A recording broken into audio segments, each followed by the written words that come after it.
ಸಾಕಾಗಲಿಲ್ವೇ? ತೃಪ್ತಿ ಆಯಿತು. ಪ್ರೀತಿಯ ವಿದ್ಯಾರ್ಥಿಗಳೇ, ಮಾತಾಡಲಿಕ್ಕೆ ಅವಕಾಶ ಇದೆ, ಸ್ವಲ್ಪ ತಾಳ್ಕೊಳ್ಬೇಕಾಗತ್ತೆ. ನಾನೆಲ್ಲ ವಿಚಾರಗಳನ್ನ ತಿಳ್ಕೊಂಡಾದ್ಮೇಲೆ ಏನಾದರೂ ಕ್ವಶನ್ ಕೇಳಬೇಕಾದ್ರೆ ಅಲ್ಲೊಂದು ಕಡೆ ಬರ್ಕೊಂಡಿರಿ, ಕೊನೆಯಲ್ಲಿ ಓಕೆ ಕ್ವಶನ್ಗಳನ್ನ ಕೇಳಿ. ಇದೇ ತಾನೇ ನನ್ನ ಪರಿಚಯವನ್ನು ಮಾಡಿಕೊಟ್ಟಂತಹ 1999 ಇಸ್ವಿನಲ್ಲಿ ಹೇಗೆ ತಮ್ಮ ಕಂಚಿನ ಕಂಠದಿಂದ ವಿದ್ಯಾರ್ಥಿಗಳನ್ನು ತಮ್ಮ ಹತ್ರ ಸೆಳ್ಕೊಳ್ತಾ ಇದ್ರೋ, ಇವತ್ತಿಗೂ ಅದೇ ಕಂಠ ಸಿರಿಯಲ್ಲಿ ನನ್ನನ್ನು ಪರಿಚಯ ಮಾಡಿದಂಥ ಪೂಜ್ಯ ಗುರುಗಳಾದಂಥ ಜಾಕೀರ್ ಹುಸೇನ್ ಸಾಹೇಬ್ರೆ, ಕಾಲೇಜು ಮುನ್ನಡೆಸಬೇಕಾದ್ರೆ, ಇಡೀ ಜಗತ್ತನ್ನು ಮುನ್ನಡೆಸಬೇಕಾದ್ರೆ ಒಬ್ಬರು ಲೀಡರ್ ಬೇಕು, ಹೌದಾ? ಅವರು ಯೂನಿವರ್ಸಲನ್ನು ಮುಂದೆ ನಡೆಸ್ತಾ ಇರ್ತಕ್ಕಂಥ ಸೂರ್ಯ, ಹೌದಲ್ಲ? ಹೌದಲ್ಲ? ಹಾಗಾಗಿ ಯಾಕೆ ನಾನು ಹೌದಾ ಅಲ್ಲ ಅಂತ ಕೇಳ್ತಾ ಇದ್ದೀನಿ ಅಂತ ಇದಾದಮೇಲೆ ಒಂದು ಎಕ್ಸ್ಪೆರಿಮೆಂಟ್ ಮಾಡಿಸ್ತೀನಿ. ಆಮೇಲೆ ನನಗೆ ಆನ್ಸರ್ ಮಾಡಬೇಕು ಇಲ್ಲ ಸುಮ್ಮನೆ ಕೂತ್ಕೋಬೇಕು, ನೀವೇ ಯೋಚನೆ ಮಾಡಿ. ಕಾಲೇಜಿಗೆ ಒಬ್ಬರು ಅಧಿನಾಯಕಿ ಬೇಕು.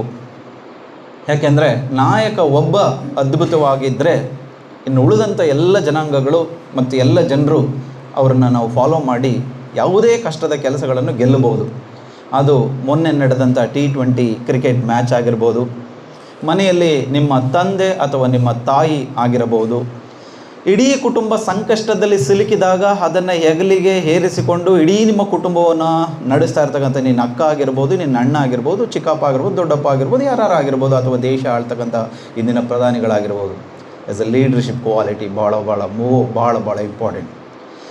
ಕಾಲೇಜಿನ ಪ್ರಾಚಾರ್ಯರು ಅದನ್ನೆಲ್ಲ ಬಹಳ ಯಶಸ್ವಿಯಾಗಿ ನಡೆಸ್ಕೊಂಡು 10 ವಸಂತಗಳನ್ನು ಕಂಡಿದ್ದಾರೆ.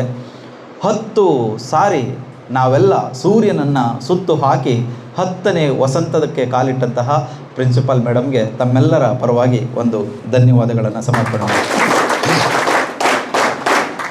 ಅದೇ ರೀತಿಯಾಗಿ ಒಂದು ಕಾಲೇಜ್ ಭಾಳ ಅದ್ಭುತವಾಗಿ ಮುನ್ನಡಿಬೇಕಾದ್ರೆ ನಮಗೆ ಬಿಲ್ಡಿಂಗ್ಗಳು ಬೇಕು, ಲ್ಯಾಬ್ಗಳು ಬೇಕು, ಎಲ್ಲ ಬೇಕು.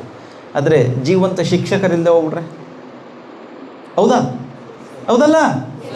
ಜೀವಂತ ಶಿಕ್ಷಕರಿಲ್ಲ ಅಂದರೆ ಬಿಲ್ಡಿಂಗ್ ಕಟ್ಕೊಂಡು ಏನು ಮಾಡ್ತೀರಿ? ಇವತ್ತು ಯಾರೋ ಬಂಡವಾಳಶಾಹಿ ಒಬ್ಬ ಬಂದು ಅದ್ಭುತವಾದಂಥ ಒಂದು ಕಟ್ಟಡವನ್ನು ಕಟ್ಟಬಲ್ಲ, ಆದರೆ ಚೈತನ್ಯದ ರೂಪದಲ್ಲಿ ಇಡೀ ವಿದ್ಯಾರ್ಥಿಗಳಲ್ಲಿ ಅಡಗಿರತಕ್ಕಂಥ ಸುಪ್ತ ಪ್ರತಿಭೆಗಳನ್ನು ಸಮಯೋಚಿತವಾಗಿ ಎಳೆದು ಸಮಾಜದ ಹೊರೆಗಲ್ಲಿಗೆ ಹಚ್ಚಿ ಆತನ ಬದುಕನ್ನು ಭವ್ಯಗೊಳಿಸ್ತಕ್ಕಂಥವರು ಆ್ಯಸ್ ಎ ರಿಯಲ್ ಟೀಚರ್.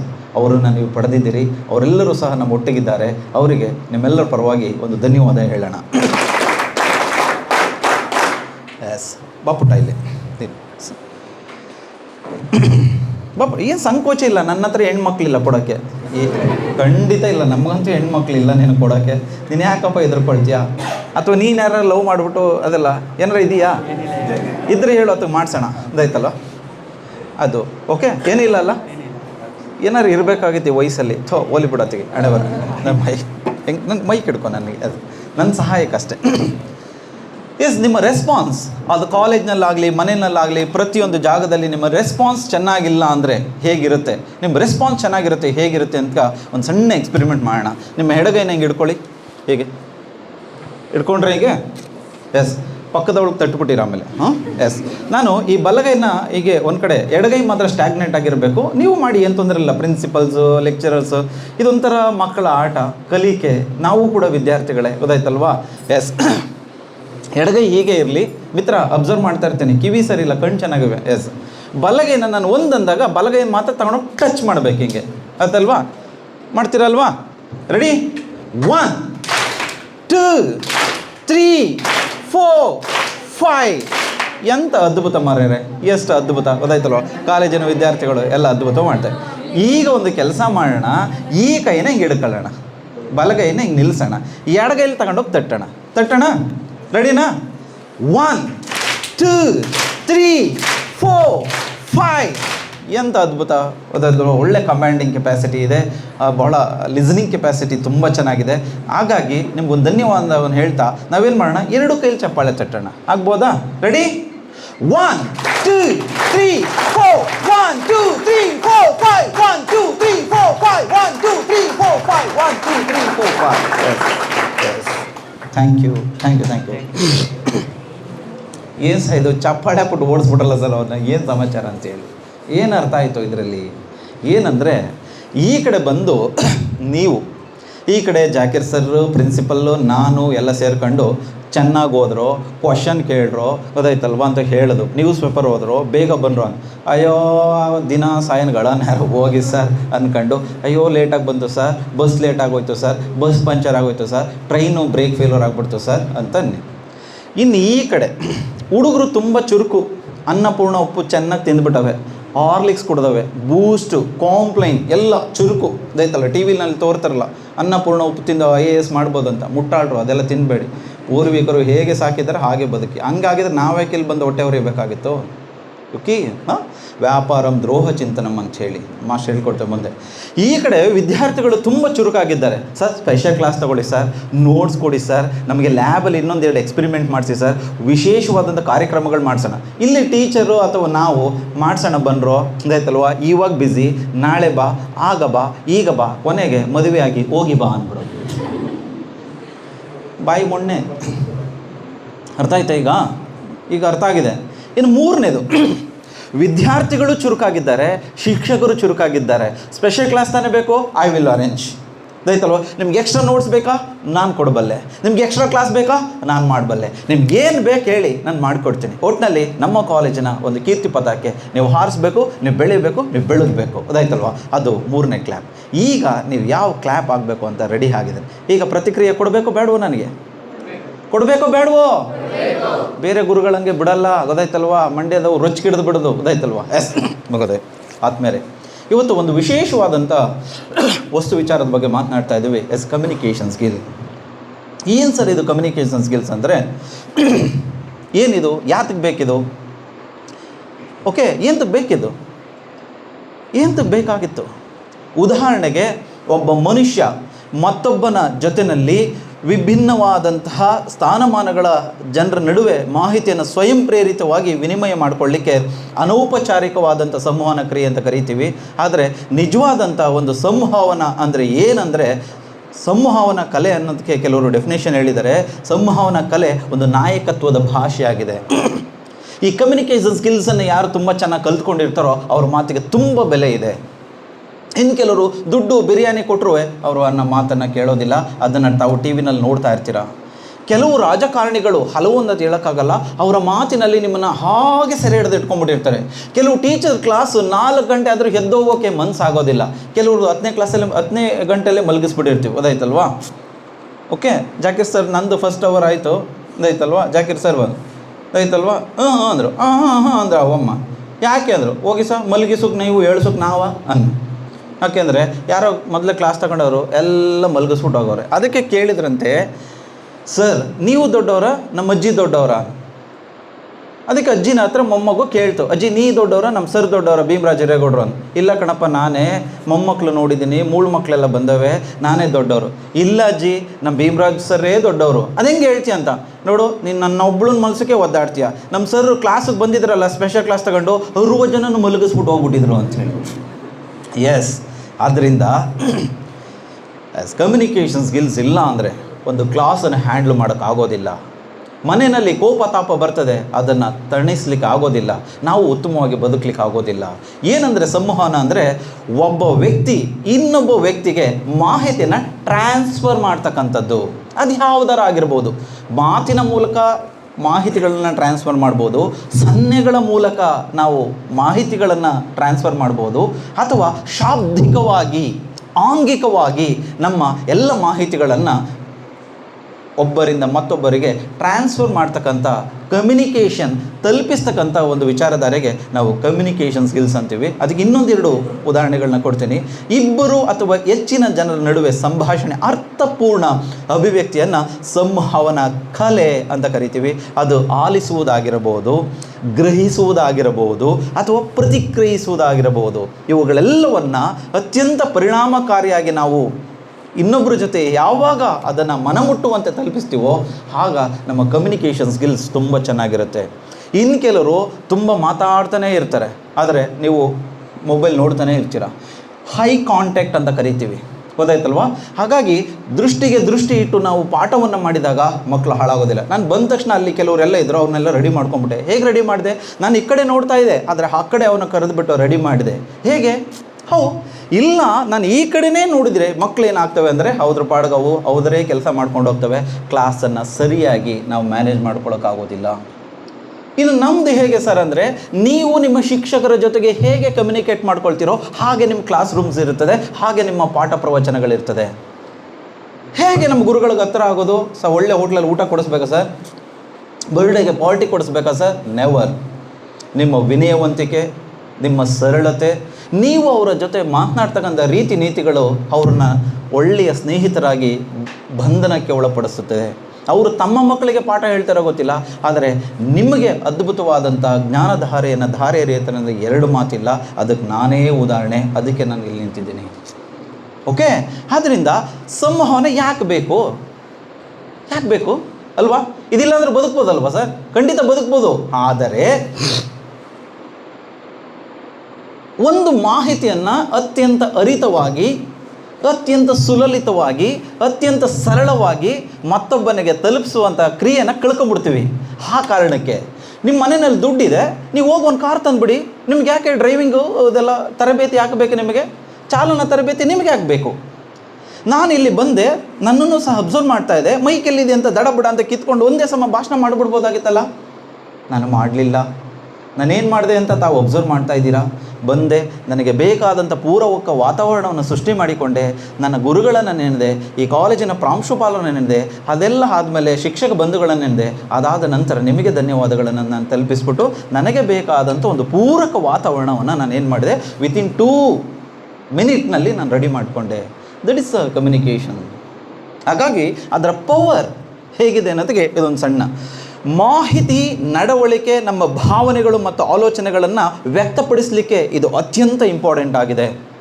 ನಮಗೇನು ಅನ್ನಿಸ್ತದೆ ಅದೈತಲ್ವಾ, ಅದನ್ನೇ ಕೇಳುವಂಥ ತಾಳ್ಮೆ ಬೇಕು.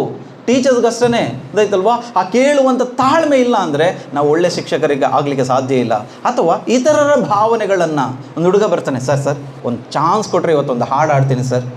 ಇವತ್ತಿಲ್ಲ, ಆತನ ಹೆಸರು ಬರೆದಿಟ್ಟಿರ್ತೀವಿ, ಇನ್ನೊಂದಿನ ಹುಡುಕಿ ಕರೆದು ಆತನನ್ನು ಸ್ಟೇಜ್ ಮೇಲೆ ನಿಲ್ಲಿಸಿದ್ರೆ ನೀವು ಉತ್ತಮ ನಾಯಕನಾಗ್ತೀಯ. ನಿನ್ನ ಭಾವನೆಗಳಿಗೆ ನಾವು ಯಾವಾಗ ಬೆಲೆ ಕೊಡುವುದಿಲ್ಲವೋ, ನಿನ್ನ ಭಾವನೆಗಳನ್ನು ಯಾವಾಗ ಅದುಮ್ತಾ ಬರ್ತೀವೋ, ನಿನ್ನ ಒಳಗಡೆ ಒಬ್ಬ ಲೀಡ್ರ್ ಹುಡ್ಲಿಕ್ಕೆ ಸಾಧ್ಯ ಇಲ್ಲ. ಅದೇನು ಮಾಡ್ತಾನೆ, ಹಾಗೆ ಕೊರಗಿ ಮಾಸ್ಟ್ರ ಬಿಡು ನನಗೆ ಅದೆಲ್ಲ ಅಂತ ಹೇಳಿ ಆತ ಏನು ಮಾಡ್ತಾನೆ, ಸಫರ್ ಪಡ್ತಾನೆ ಇರ್ತಾನೆ. ಆದ್ದರಿಂದ ಈ ಕಮ್ಯುನಿಕೇಷನ್ ಇದ್ದಾಗ ಏನು ಮಾಡುತ್ತೆ, ಅದು ರೀತಿಯಾದಂಥ ಸೈಕಾಲಜಿಗೆ ಬಹಳ ಹತ್ತಿರವಾಗಿದ್ದು, ಹುಡುಗ ಏನನ್ನು ಹೇಳಲಿಕ್ಕೆ ಬರ್ತಾ ಇದ್ದಾನೆ, ಏನನ್ನು ಎಕ್ಸ್ಪ್ರೆಸ್ ಮಾಡಲಿಕ್ಕೆ ಬರ್ತಾ ಇದ್ದಾನೆ ಅದೈತಲ್ವಾ, ಆತನನ್ನು ವ್ಯಕ್ತಪಡಿಸಲಿಕ್ಕೆ ಬರ್ತಾ ಇದ್ದಾನೆ, ಆತನ ಭಾವನೆಗೆ ಬೆಲೆ ಕೊಡೋಣ ಅಂತ ಬಂದಾಗ ಅದು ಅದ್ಭುತವಾದಂಥ ಒಂದು ಕಮ್ಯುನಿಕೇಷನ್ ಸ್ಕಿಲ್ಸ್ ಆಗ್ತದೆ ಅಂತ ಹೇಳಿ. ಇದರಲ್ಲಿ 2 ವರ್ಗಗಳಿದೆ. ಒಂದು ಔಪಚಾರಿಕ ಸಂವಹನ, ಅನೌಪಚಾರಿಕ ಅಂತೇಳಿ. ಈ ಒಂದು ಸಭೆ ನಡೀತಾ ಇದೆಯಲ್ಲ, ಇದು ಔಪಚಾರಿಕ. ಯಾಕೆಂದರೆ ಮೇಡಮ್ ಅವ್ರು ಏನು ಮಾಡಿದರು ಅಂದರೆ, ನನಗೆ ಕರೆ ಮಾಡಿ ತಾವು ಯಾವ ದಿನ ಬರ್ತೀರಾ, ನಿಮಗೆ ಎಷ್ಟು ಗಂಟೆ ಬೇಕು, ಎಷ್ಟು ಸಮಯ ಬೇಕು ಅಂತ ಹೇಳಿ ನಾವು ಪೂರ್ವ ನಿಯೋಜಿತವಾದಂಥ ಕಾರ್ಯಕ್ರಮಗಳ ಪಟ್ಟಿಯನ್ನು ರೆಡಿ ಮಾಡ್ಕೊಂಡು ಇವತ್ತಿಂದ ಬಂದು ಮಾತನಾಡ್ತಾ ಇದ್ದೀವಿ. ಹಾಗಾಗಿ ಬಂದು ನಿಮ್ಮ ಜೊತೆ ಮಾತಾಡ್ತೀವಿ. ಇದು ಔಪಚಾರಿಕ ಸಂವಹನ ಆಗ್ತದೆ. ಉದಾಹರಣೆಗೆ ನಮ್ಮ ಸರ್ಕಾರಿ ಕಚೇರಿಯಲ್ಲಿ ನಡೀತಕ್ಕಂಥ ಕೆಲಸ ಕಾರ್ಯಗಳಾಗಿರಬಹುದು, ಅಥವಾ ಸರ್ಕಾರದ ಅಧಿಕೃತವಾದಂಥ ಸಭೆ ಸಮಾರಂಭಗಳಾಗಿರಬಹುದು, ಶಾಲಾ ಕಾಲೇಜುಗಳಲ್ಲಿ ವೇಳಾಪಟ್ಟಿಯ ಅನುಗುಣವಾಗಿ ನಡೀತಕ್ಕಂಥ ಒಂದು ಯೋಜನೆಗಳಾಗಿರಬಹುದು. ಇವನ್ನೆಲ್ಲ ಔಪಚಾರಿಕವಾದಂಥ ಸಂವಹನ ಅಂತ ಕರಿತೀವಿ. ಇದಕ್ಕೆ ಈ ತರಗತಿ, ಇಂಥ ಮಾತು ಇಷ್ಟು ಹೊತ್ತಿಗೆ ಪ್ರಾರಂಭ ಆಗ್ತದೆ, ಇಷ್ಟದು ಮುಗಿಯುತ್ತೆ ಅಂತ ಒಂದಿರುತ್ತೆ. ಅನೌಪಚಾರಿಕವಾದಂಥ ಸಂವಹನ ಇರ್ತದೆ. ಮಚಾ ಟೀ ಸ್ಟಾಲಲ್ಲಿ ಇದೆ ಕಣ, ಬೇಗ ಬಂದ್ಬಿಡೋ ಅಂತ. ಅಲ್ಲಿ ಎಲ್ಲ ವರ್ಗದವರು ಇರ್ತಾರೆ. ಈ ಮಚ ಅನ್ನುವ ಅವ್ರಿಗಿಂತನೂ ಸಹ ಅಲ್ಲಿ ಹಿರಿಯರು ಇರ್ತಾರೆ, ಕಿರಿಯರು ಇರ್ತಾರೆ, ಗರ್ಲ್ಸ್ ಇರ್ತಾರೆ, ಬಾಯ್ಸ್ ಇರ್ತಾರೆ, ಎಲ್ಲ ವಯೋಮಾನದ ಜನರು ಅಲ್ಲಿ ಇರ್ತಾರೆ. ಅಲ್ಲಿ ಇದನ್ನೇ ಮಾತಾಡಬೇಕು ಅಂತೇನಿಲ್ಲ, ನಿಮ್ಗೆ ಇಷ್ಟ ಬಂದಂಗೆ ಹರಟೆ ಹೊಡಿಬೋದು, ಅಥವಾ ಮೊಬೈಲ್ನಲ್ಲಿ ಮಾತಾಡ್ಬೋದು, ಸಿನಿಮಾ ನೋಡ್ಬೋದು, ಹಾಡಾಡ್ಬೋದು, ಕುಣಿಬೋದು, ನೆಗಿಬೋದು.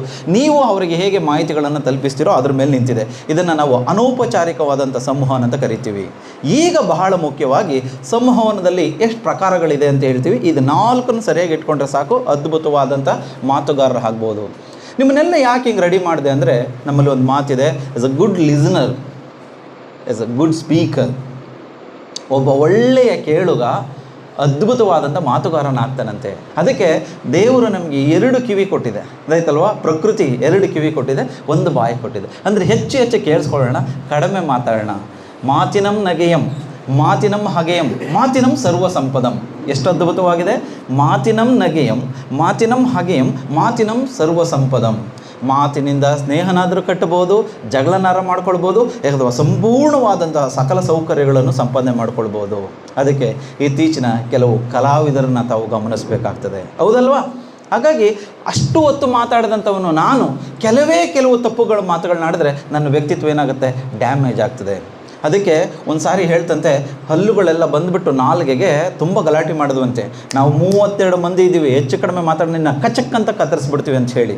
ಆಗ ನಾಲಿಗೆ ಯೋಚನೆ ಮಾಡಿ ಏನು ಮಾಡೋದು ಅಂತ ಹೇಳಿ ಕೊನೆಗೊಂದು ಮಾತು ಹೇಳ್ತಂತೆ, ಮೇಡಮ್ ಏನಂದರೆ, ಹೌದಾ ನೀವು 37 ಜನ ಇದ್ದೀರಾ, ನಾನೊಬ್ಬನ್ನೇ ನೀವು ಅಟ್ಯಾಕ್ ಮಾಡ್ತೀರಾ, ಆದರೆ ಒಂದು ಮಾತು ಕೇಳಿ, ತುಂಬಿದ ಸಭೆಯಲ್ಲಿ, ತರಗತಿಯಲ್ಲಿ ಅಥವಾ ಪ್ರಿನ್ಸಿಪಾಲ್ ಮೇಡಮ್ ಮುಂದೆ ಒಂದೇ ಒಂದು ಕೆಟ್ಟ ಪದ ಯೂಸ್ ಮಾಡಿದ್ರೆ ನನ್ನ ನಾಲಿಗೆಯಿಂದ ನೀವು ಎಲ್ಲೆಲ್ಲಿ ಉದುರೋಗ್ತೀರ ಬೋಳಿ ಮಕ್ಕಳ, ಅದು ನೆನಪಿರಲಿ ಅಂತ.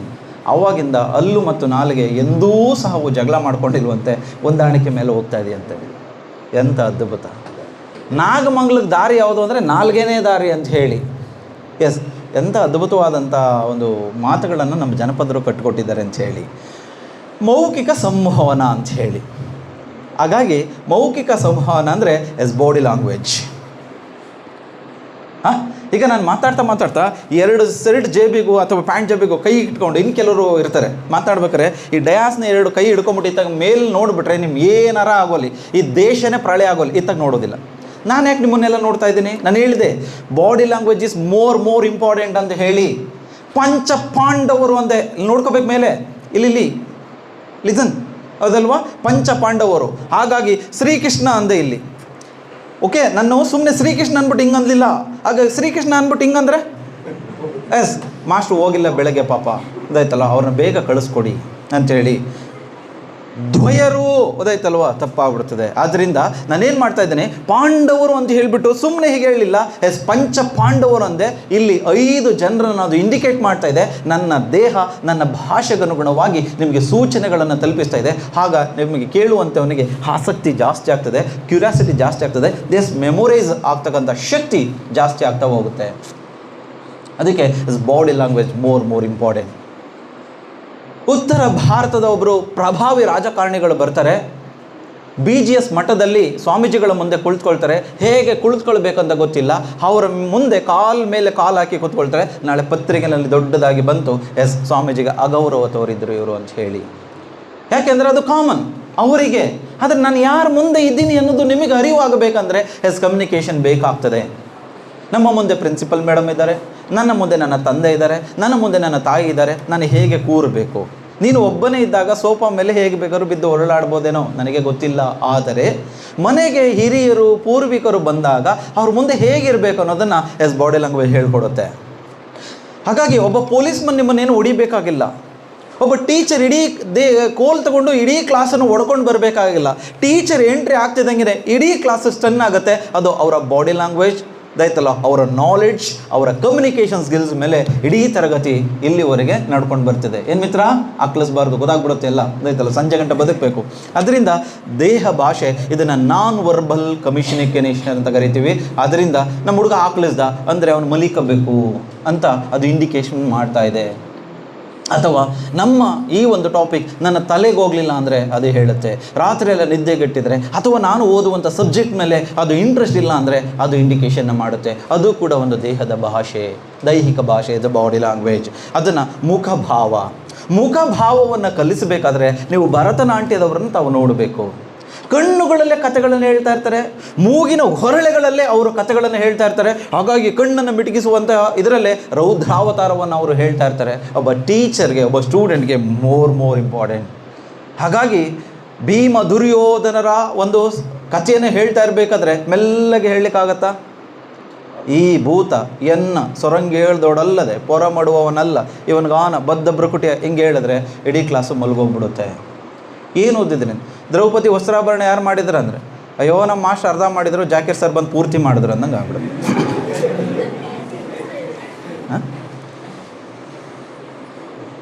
ಓಕೆ, ಆದ್ದರಿಂದ ನಮ್ಮ ಆಲಿಸುವಂಥ ಕೌಶಲ್ಯಗಳಿಲ್ಲ ಅಂದರೆ ಬಹಳ ಇದಾಗ್ತದೆ. ದೈಹಿಕ ಭಾಷೆಗಳು, ಮುಖಭಾವ ಬಹಳ ಇಂಪಾರ್ಟೆಂಟ್.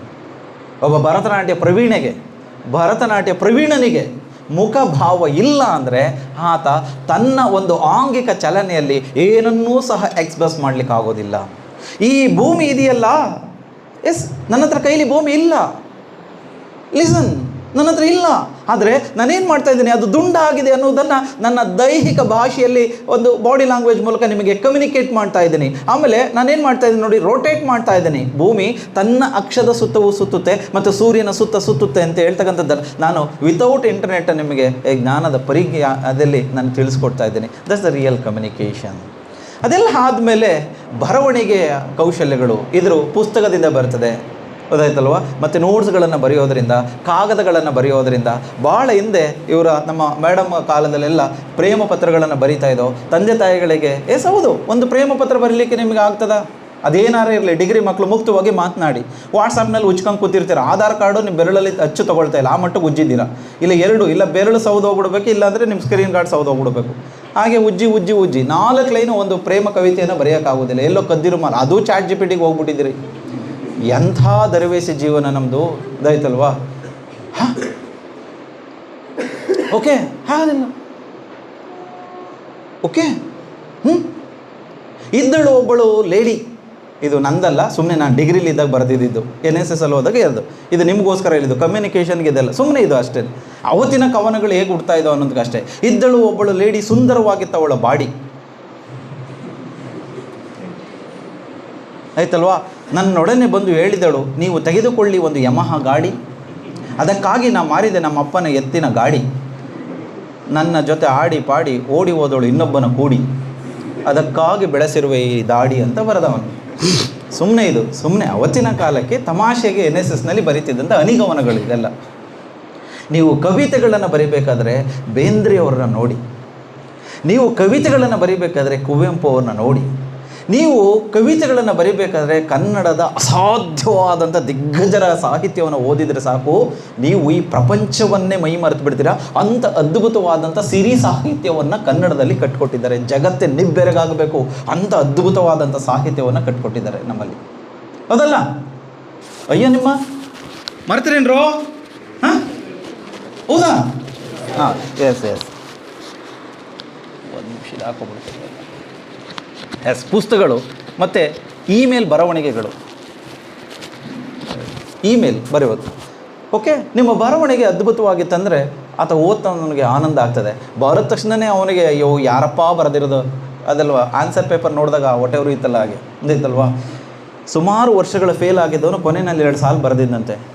ಮಾನ್ಯ ಗುರುಗಳೇ, 10 ವರ್ಷದಿಂದ ನಿರಂತರವಾಗಿ ಯುದ್ಧ ಮಾಡಿ ಆಯುಧವಿಟ್ಟು ಶರಣಾಗಿದ್ದೇನೆ, ದಯಮಾಡಿ ಈಗಲಾರು ಮುಚ್ಕೊಂಡು ಪಾಸ್ ಮಾಡಿ ಅಂಥೇಳಿ. ಫೇಲಾಗಿ ಅದು ನನ್ನತ್ತ ದಡ್ಸಿಕಾವಡಿ ಅಂತ ಕಾಣ್ತದೆ. ಅದರಿಂದ ಪುಸ್ತಕಗಳನ್ನು ಬರೆಯೋದ್ರಿಂದ, ಇಮೇಲ್ಗಳನ್ನು ಬರೆಯೋದ್ರಿಂದ ನಮ್ಮ ಭಾವನೆಗಳನ್ನು ಎಕ್ಸ್ಪ್ರೆಸ್ ಮಾಡ್ಬೋದು. ಕೆಲವರ ವಾಕ್ಯಗಳನ್ನು ಓದ್ತಾ ಇದ್ದರೆ ಇನ್ನೂ ಓದಬೇಕು ಅನಿಸುತ್ತೆ. ಈಗ ಪ್ರಾಕೃತಿಕವಾದಂತಹ ಪ್ರಕೃತಿಯ ಒಂದು ಅದ್ಭುತವಾದಂಥ ಮನೋಜ್ಞವಾದಂಥ ಒಂದು ಶೈಲಿಯನ್ನು ತೇಜಸ್ವಿಯವರಾಗೆ ಕಟ್ಕೊಡ್ಲಿಕ್ಕಾಗ್ತದ? ಒಂದೇ ಪದ್ಯವನ್ನು ಕುವೆಂಪು ಸೂರ್ಯೋದಯ ಈಗ ಆಯಿತು ಅನ್ನೋದನ್ನು 20, 30, 100 ಥರ ಬರೀತಾರೆ. ಒಂದು ಪದ್ಯ ಬರಲಿಕ್ಕಾಗ್ತದ? ಬೇಂದ್ರೆ ಅವರು ಬರೀತಾರೆ, ಅದಾಯ್ತಲ್ವಾ? ಮೂಡಲ ಮನೆಯ ಮುತ್ತಿನ ನೀರಿನ ಎರಕಾವ ವೈದ, ನುಣ್ಣನೆ ಎರಕಾವ ವೈದ, ಮೂಡಲು ತೆರೆದು ಬೆಳಕು ಹರಿದು ಜಗವೆಲ್ಲ ತೊಯ್ದ, ದೇವನು ಜಗವೆಲ್ಲ ತೊಯ್ದ. ನೋಡಿ, ಅದೇ ಸೂರ್ಯೋದಯ ನಮಗೂ ಆಗುತ್ತೆ. ನಮ್ಮಮ್ಮ ಕಾಫಿ ಕೊಡ್ತಾರೆ, ಇನ್ನೂ ಇಲ್ಲಿ ಕೌಟೆನಲ್ಲಿ ಜೊಲ್ಲು ಸೋರ್ತಾನೆ ಇರ್ತದೆ. ಕಾಫಿನೂ ಚೆನ್ನಾಗಿ ಇಗ್ಬಿಟ್ಟುತ್ತೆ, ಗೊತ್ತಾಯ್ತಲ್ವ? ಅಂಡ್ಗೆ ಸೀಟ್ ಕಂಡಿದ್ರೆ ಅಯ್ಯೋ ಹೋಗು ಮಮ್ಮಿ ಯಾರಲ್ಲೂ ಜರು ಅಂತ ಕೂತು, ಅದೇ ಸನ್ರೈಸ್. ಮತ್ತೊಬ್ಬ ಕವಿ ಬರೀತಾನೆ, ಮೂಡುವನು ರವಿ ಮೂಡುವನು ಕತ್ತಲೊಡನೆ ಜಗಳಾಡುವನು ಅಂಥೇಳಿ. ಇವರಿಗೆ ಈ ರೀತಿ ಕಂಡ್ರೆ ಆ ಕವಿಗೆ ಹೇಗೆ ಕಾಣ್ತಂದರೆ ಈ ಸೂರ್ಯ ಕತ್ತಲೆ ಬಂದ್ಬಿಟ್ಟು ಫೈಟ್ ಮಾಡ್ತದೆ ಅಂತ ಹೇಳಿ. ಎಂಥ ಅದ್ಭುತವಾದಂಥ ಮನೋಜ್ಞವಾದಂಥ ಭಾಷೆಯನ್ನು. ಎಸ್, ದೃಗೋಚರ, ದೃಷ್ಟಿ, ವಿಸುಲೇಷನ್ ಅಂತಕ್ಕಂಥದ್ದು ಇವತ್ತಿನ ಕಾಲಕ್ಕೆ ತುಂಬ ಎಫೆಕ್ಟಿವ್ ಆಗಿರ್ತಕ್ಕಂಥ ಒಂದು ಟೀಚಿಂಗ್ ಮೆಥಡ್. ಹಾಗಾಗಿ ವಿಸುಲೇಷನ್ ಕಮ್ಯುನಿಕೇಷನ್ ಅಂತ, ವಿಸುವಲ್ ಕಮ್ಯುನಿಕೇಷನ್ ಅಂತ ಕರಿತೀವಿ. ಯಾವುದಿದು? ನಿಮ್ಮ ಮೊಬೈಲ್, ನಿಮ್ಮ ಲ್ಯಾಪ್ಟಾಪ್, ನಿಮ್ಮ ಯೂಟ್ಯೂಬ್, ನಿಮ್ಮ ವಿಚಾಟ್ ಆಯ್ತಲ್ವಾ, ನಿಮ್ಮ ಟಿ ವಿ, ಸಿನಿಮಾಗಳು, ಗ್ರಾಫ್, ಚಾರ್ಟ್. ಓಕೆ, ಆದ್ದರಿಂದ ನಕ್ಷೆಗಳು. ಒಂದು ಭಾರತವನ್ನು ಡಿಸೈನ್ ಮಾಡಬೇಕಂದ್ರೆ ನಮ್ಮ ಮಾಸ್ಟರ್ ಬರಿತಾ ಇದ್ದಾಗ ಏನು ಮಾಡಬೇಕು ಅಂತ, ಇಂಥ ರಾಜ್ಯಗಳಲ್ಲಿ ಇಂಥ ನಿಕ್ಷೇಪಗಳು ಸಿಕ್ಕಿದೆ ಅಂತ ಹೇಳಿಬಿಟ್ಟು ಒಂದು ಭಾರತದ ಭೂಪಟ ಬರೆದ್ರೆ ಅದೇನು ಮಾಡುತ್ತೆ, ನಮ್ಮ ತಲೆಯಲ್ಲಿ ಪ್ರಿಂಟ್ ಆಗುತ್ತೆ. ಓ, ಕರ್ನಾಟಕ ಎಲ್ಲಿದೆ, ತಮಿಳ್ನಾಡು ಎಲ್ಲಿದೆ, ಎಸ್ ಯುರೇನಿಯಂ ಇಲ್ಲಿ ಸಿಗ್ತಾ ಇದೆ, ಪೆಟ್ರೋಲಿಯಂ ಇಲ್ಲಿ ಸಿಗ್ತಾ ಇದೆ, ದೊಡ್ಡ ದೊಡ್ಡ ಫ್ಯಾಕ್ಟ್ರಿಗಳಲ್ಲಿ ಇಲ್ಲಿ ಕಟ್ಟಿದ್ದೀವಿ. ಎಸ್, ಪಾಠ ನಮಗೆ ಅತ್ಯಂತ ಗಾಂಭೀರ್ಯವಾಗಿ ಇರದೇ ಅತ್ಯಂತ ಸುಲಲಿತವಾಗಿ ನಮ್ಗೆ ಅರ್ಥ ಆಗ್ಬಿಡ್ತದೆ ಕೆಲವು ವಿಡಿಯೋ ತುಣುಕುಗಳನ್ನು. ಓಕೆ, ನನ್ನ ಹತ್ರ ಯೂಟ್ಯೂಬ್ ಇಲ್ಲ ಸರ್, ಮೇಡಮ್ ನನ್ನ ಹತ್ರ ಏನಿಲ್ಲ, ನಾನೊಬ್ಬ ಬಡವ, ಆದರೂ ಸಹ ಮಕ್ಕಳಿಗೆ ಒಂದು ಕಥೆಯನ್ನು ಅದ್ಭುತವಾಗಿ ಕಟ್ಕೊಡು. ಆ್ಯಸ್ ಎ ನಿಜವಾದಂಥ ಅದ್ಭುತವಾದಂಥ ಶಿಕ್ಷಕ ಏನು ಮಾಡ್ದ ಅಂದರೆ, my dear student, close your eyes ಅಂತ ಹೇಳಿದ. ನೀವೇನು ಮಾಡಬೇಡಿ. ಎಸ್, ಅದೊಂದು ಟೆಕ್ನಿಕಲ್ ಹೇಳ್ಕೊಡ್ತೀನಿ. ವಿಸುವಲ್ ಕಮ್ಯುನಿಕೇಷನಲ್ಲಿ ಭಾಳ ಇದು ಇಂಪಾರ್ಟೆಂಟ್ ಆಗ್ತದೆ. ಕಣ್ಣುಗಳೆಲ್ಲ ಮುಚ್ಚಿಸ್ತಾ ನೀವು ಅನ್ನೋದನ್ನು ಮರೀರಿ. ಒಂದು 10 ನಿಮಿಷ ನಾವು ನೂರಾರು ವರ್ಷಗಳ ಹಿಂದೆ ಹೋಗೋಣ ಅಂತ ಹೇಳಿ. ಹಾಗಾಗಿ ನೀವೇನು ಮಾಡಿ ಅಂದರೆ, ಭರತಖಂಡದಲ್ಲಿ ನಡೆದಂಥ ಮಹಾಭಾರತ ಯುದ್ಧವನ್ನು ಕಲ್ಪನೆ ಮಾಡಿಕೊಳ್ಳಿ ಅಂದ ಆತ. ಕಲ್ಪನೆ ಮಾಡ್ತಾ ಚಕ್ರವ್ಯೂಹವನ್ನು ಕಲ್ಪನೆ ಮಾಡ್ಕೊಳ್ಳಿ. ನೀವು ಅಲ್ಲಿದ್ದೀರಿ, ರಣರಂಗದಲ್ಲಿ ನಿಮ್ಮ ಕಣ್ಮುಂದೆ ಏನು ಕಾಣ್ತಾ ಇದೆ ಅಂದರೆ, ರಾಶಿ ಹೆಣಗಳು ಬಿದ್ದಿದೆ. ಅಲ್ಲಿ ನೋಡು, ಅಗೋ ಆನೆಗಳ ಸೊಂಡಿಲು ಕಡಿದು ಬಿದ್ದಿದೆ, ಅದೋ ನೋಡು ಕುದುರೆಗಳು ಕಾಲು ಮುರಿದು ಬಿದ್ದಿದೆ, ಅದೋ ಭೀಮಾರ್ಜುನರು ಯುದ್ಧ ನಡೀತಾ ಇದೆ ಅಂತ ಕಾಲ್ಪನಿಕವಾಗಿ ಕಥೆಯನ್ನು ಹೇಳ್ಕೊಂಡು ವಿದ್ಯಾರ್ಥಿಗಳು ತಮ್ಮ ಜೀವಮಾನದಲ್ಲಿ ಅನುಭವಿಸಲಾರದೇ ಇದ್ದಂಥ ಅದ್ಭುತವಾದ ಪಾಠವನ್ನು ಕೊಟ್ಟ. ವಿಸುವಲೇಷನ್ ಕಮ್ಯುನಿಕೇಷನ್ನಲ್ಲಿ ಬಹಳ ಅದ್ಭುತವಾದಂಥ ಒಂದು ವಿಧಾನ. ಎಂಥ ಅದ್ಭುತ! ನಾನು ಯೂಟ್ಯೂಬ್ ಬಳಸಲಿಲ್ಲ ಗುರುಗಳೇ, ನಾನು ಟಿ ವಿ ನೋಡಿಲ್ಲ, ನಿಮಗೆ ಮೊಬೈಲ್ನ ಸಹಾಯ ಮಾಡಲಿಲ್ಲ, ಅಥವಾ ಯೂಟ್ಯೂಬ್ ಸಹಾಯ ಪಡೆದೇನೆ ಯಾವುದೋ ದೊಡ್ಡ ಗುರುಗಳಿಗೆ ನಾನು ಕಲೆ ಮಾಡಿದ್ದೇನೆ. ಅದರಿಂದ ಮಾಡುವಂಥ ಮೆಥಡ್ಸ್ ನಾವು ಕಲಿಸಬೇಕು ಅನ್ನೋ ಒಂದು ಆಸಕ್ತಿ ಬಂದುಬಿಟ್ರೆ ಖಂಡಿತ ಇದನ್ನು ಅದ್ಭುತವಾಗಿ ಮಾಡಿಕೊಡ್ತೀವಿ. ಈ ಸಂವಹನದ ಅನುಕೂಲಗಳೇನು ಅಂದರೆ, ಸ್ಪಷ್ಟ ತಿಳುವಳಿಕೆಯನ್ನು ನೀಡ್ತದೆ ಅಂತ ಹೇಳಿ. ಒಂದು ಆ್ಯಕ್ಟಿವಿಟೀಸ್ ಮಾಡಿಸ್ಬೇಕಲ್ಲ ಗುರುಗಳು, ಏನು ಮಾಡೋದು? ಒಂದು ಕೆಲಸ ಮಾಡೋಣ ಮೇಡಮ್, ನೀವು ಇರಿ ಇಲ್ಲಿ, ಒಂದು 5 ಜನ ಹುಡುಗರು ಬನ್ನಿ. ಸ್ವಲ್ಪ ಸ್ಟಾಪ್ ಮಾಡಿಬಿಡು, ಇರಲಿ ಬಿಡಿ, ಆಮೇಲೆ ಎಡಿಟ್ ಮಾಡ್ಕೊಂಡ್ರಾಯ್ತು. ಬನ್ನಿ, ಒಂದು ಸ್ಪಷ್ಟ ತಿಳುವಳಿಕೆ ಹೆಂಗೆ ನೀಡುತ್ತದೆ ಪ್ಲೀಸ್.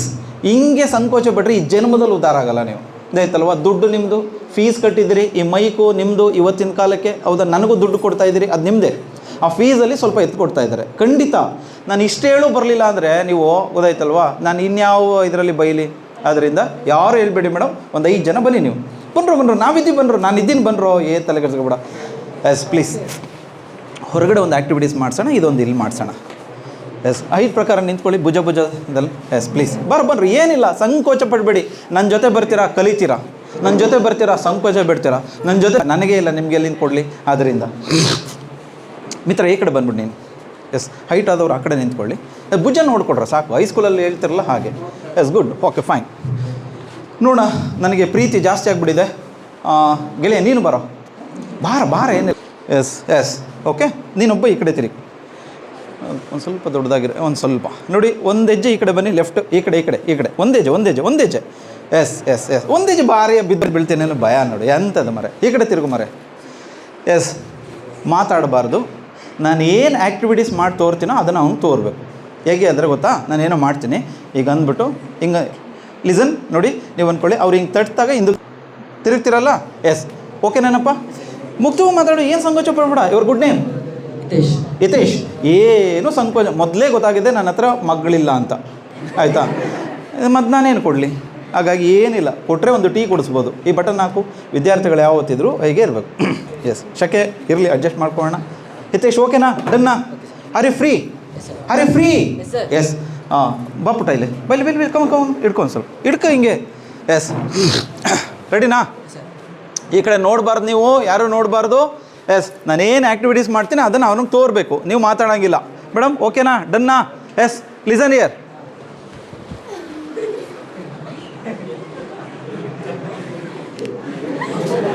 ಹಾಂ, ಇನ್ನೊಂದು ಸರಿ ಮಾಡಲಾ? ಎಸ್, ಎಲ್ಲಿ ಜಾಕಿರ್ ಸರ್ ಎಲ್ಲೋದ್ರು? ಸರ್, ಜಾಕಿರ್ ಸರ್ ಬನ್ನಿ. ಎಸ್, ಓಕೆನಾ, ರೆಡಿನಾ? ಹಾಂ, ಎಸ್, ನೋಡ್ಕೋಬೇಕು ಸೈಡ್ ಪ್ಲೀಸ್. ಅಷ್ಟು ಬೆಲೆ ಬಂದುಬಿಟ್ಟಿದೆ ಇದಕ್ಕೆ. ಹಿತೇಶ್ ಕರೆಕ್ಟಾಗಿ ನೋಡ್ಕೋಬೇಕು, ಅದಾಯ್ತಲ್ವಾ? ಲವರ್ ಕೈಲಿ ಬೈಸ್ಕೊಂಬಿಡ, ಅದಾಯ್ತಲ್ವಾ? ಎಸ್, ಇಲ್ವಾ? ಎಂತ ಹಣೆ ಬರ ಮರೆ.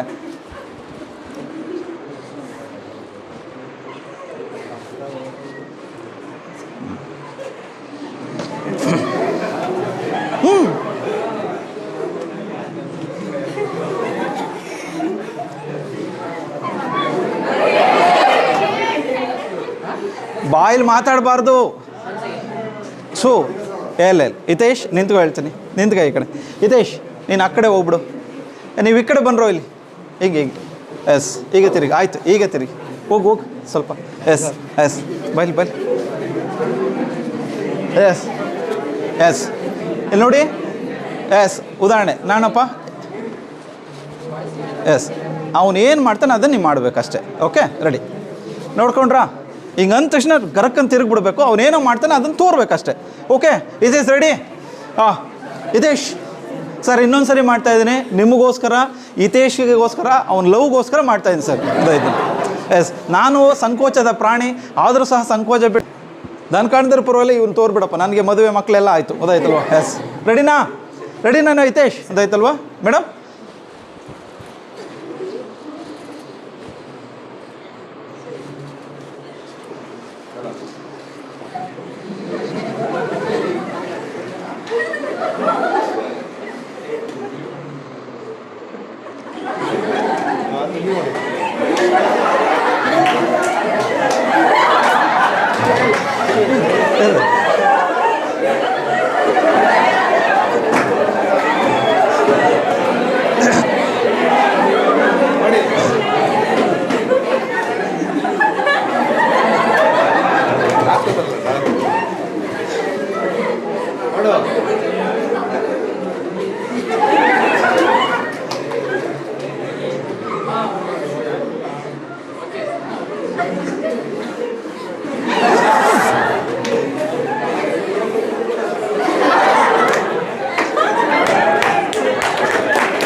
ಎಸ್, ಈ ಕಡೆ ತಿರುಗಿ ನೋಡಿ. ನಾವೆಲ್ಲ ಕಲಿತವರು, ತಿಳಿದವರು, ಬುದ್ಧಿಜೀವಿಗಳು, ಗೊತ್ತಾಯ್ತಲ್ವ? ಸಾಕು, ಕಾನ್ವೆಂಟಲ್ಲಿ ಓದಿ ಬಂದವರು. ನಮ್ಮ ಪರಿಸ್ಥಿತಿ ಹೇಗಾದರೆ ಇನ್ನು ರಾಜಕಾರಣಿಗಳ ಮಾತು ಹೇಗೆ ನಮ್ಗೆ ಅರ್ಥ ಆಗಬೇಕು ಹೇಳಿ? ಅವರು ಇಡೀ ಜಗತ್ತನ್ನೇ ಒಂದು ನಿಮಿಷದಲ್ಲಿ ಬದಲಾವಣೆ ಮಾಡುವಂಥ ಟ್ಯಾಕ್ಟಿಕ್ಸ್ ಒಳ್ಳೆಯವರು ಅವರು. ಯಾಕೆಂದರೆ ನಾವು ಅಧಿಕಾರದಲ್ಲಿ ಇರಬೇಕು. ನಿಮ್ಮನ್ನು ಏನು ಬೇಕಾದ್ರೂ ಮರುಳು ಮಾಡ್ತೀವಿ, ಏನು ಬೇಕಾದ್ರೂ ಸಂಮೋಹನ ಅಸ್ತ್ರವನ್ನು ನಿಮ್ಮನ್ನು ಬಳಕೆ ಮಾಡಿ ಹಾಳು ಮಾಡಿಬಿಡ್ತೀವಿ. ಕಮ್ಯುನಿಕೇಷನ್ ಸ್ಕಿಲ್ ಎಷ್ಟು ಇಂಪಾರ್ಟೆಂಟ್ ಅನ್ನೋದನ್ನು ಒಂದು ಆ್ಯಕ್ಟಿವಿಟೀಸ್ ಮೂಲಕ ನಿಮಗೆ ತೋರಿದ್ದೀನಿ. ಎಂಥ ಕತೆ ಆಗಿಬಿಡ್ತು. ಎಲ್ಲ ಬುದ್ಧಿವಂತರೇ, ಅಪ್ಪ ಅಮ್ಮಂದಿರು ಕಷ್ಟಪಟ್ಟು ಎಲ್ಲ ಬೂಸ್ಟು ಆರ್ಲಿಕ್ಸ್ ಸಾಕಿ ಜ್ಞಾನೋದಯ ಆಗೋದು. ಮತ್ತು 10ನೇ ಕ್ಲಾಸ್ನಲ್ಲಿ, ಯಾಕೆಂದರೆ ಒಂದು ಪ್ರೈವೇಟು ಕಾಲೇಜ್ನಲ್ಲಿ ನಾವು ಓದ್ತಾ ಇದ್ದೀವಿ ಅಂದರೆ ಸುಮ್ಮನೆ ಇಲ್ಲ ಕಣ್ರೋ. ಯಾಕೆಂದರೆ ನೀವು ಇಂಥ ಕಡೆ ರೀಚ್ ಆಗಿದ್ದೀರಿ ಅಂದರೆ ಆ ಕೇಪಬಿಲಿಟಿ ನಿಮ್ಮಲ್ಲಿ ಅಲ್ಲೇ ಬಂದುಬಿಟ್ಟಿದೆ. ಆ ಕೇಪಬಿಲಿಟಿ ಇಲ್ಲ ಅಂದರೆ ನಿಮ್ಮನ್ನು ಇಲ್ಲಿ ಕರೆ ತರಲಿಕ್ಕೆ ಸಾಧ್ಯ ಇಲ್ಲ. ಆದರೆ ನಾವು ಏನು ಮಾಡಿದೋ ಈಗ ಲಿಸನ್, ನಾನು ಮಾಡಿದ್ದಿಷ್ಟೇ, ಗೊತ್ತಾಯ್ತಲ್ಲ? ಇನ್ನೊಂದು ಸರಿ ಮಾಡ್ತಾಯಿದ್ದೀನಿ. ಈಗ ಮಾಡ್ಬಿಟ್ಟು 1 2 3 ಇದಾಯ್ತಲ್ಲ? ರೈಟ್ ಸೈಡ್ 1 2 1 2 3 ಹೀಗೆ ಅಂತ ಹೇಳಿದೆ. ಇದನ್ನು ಅಣ್ಣ ಹಿತೇಶದಿಂದ ಬಂದು ಇಲ್ಲಿ ತಲುಪಬೇಕಾದ್ರೆ ಅದು ಏನೇನೋ ಹಿಂಗಾಗೋಯ್ತು.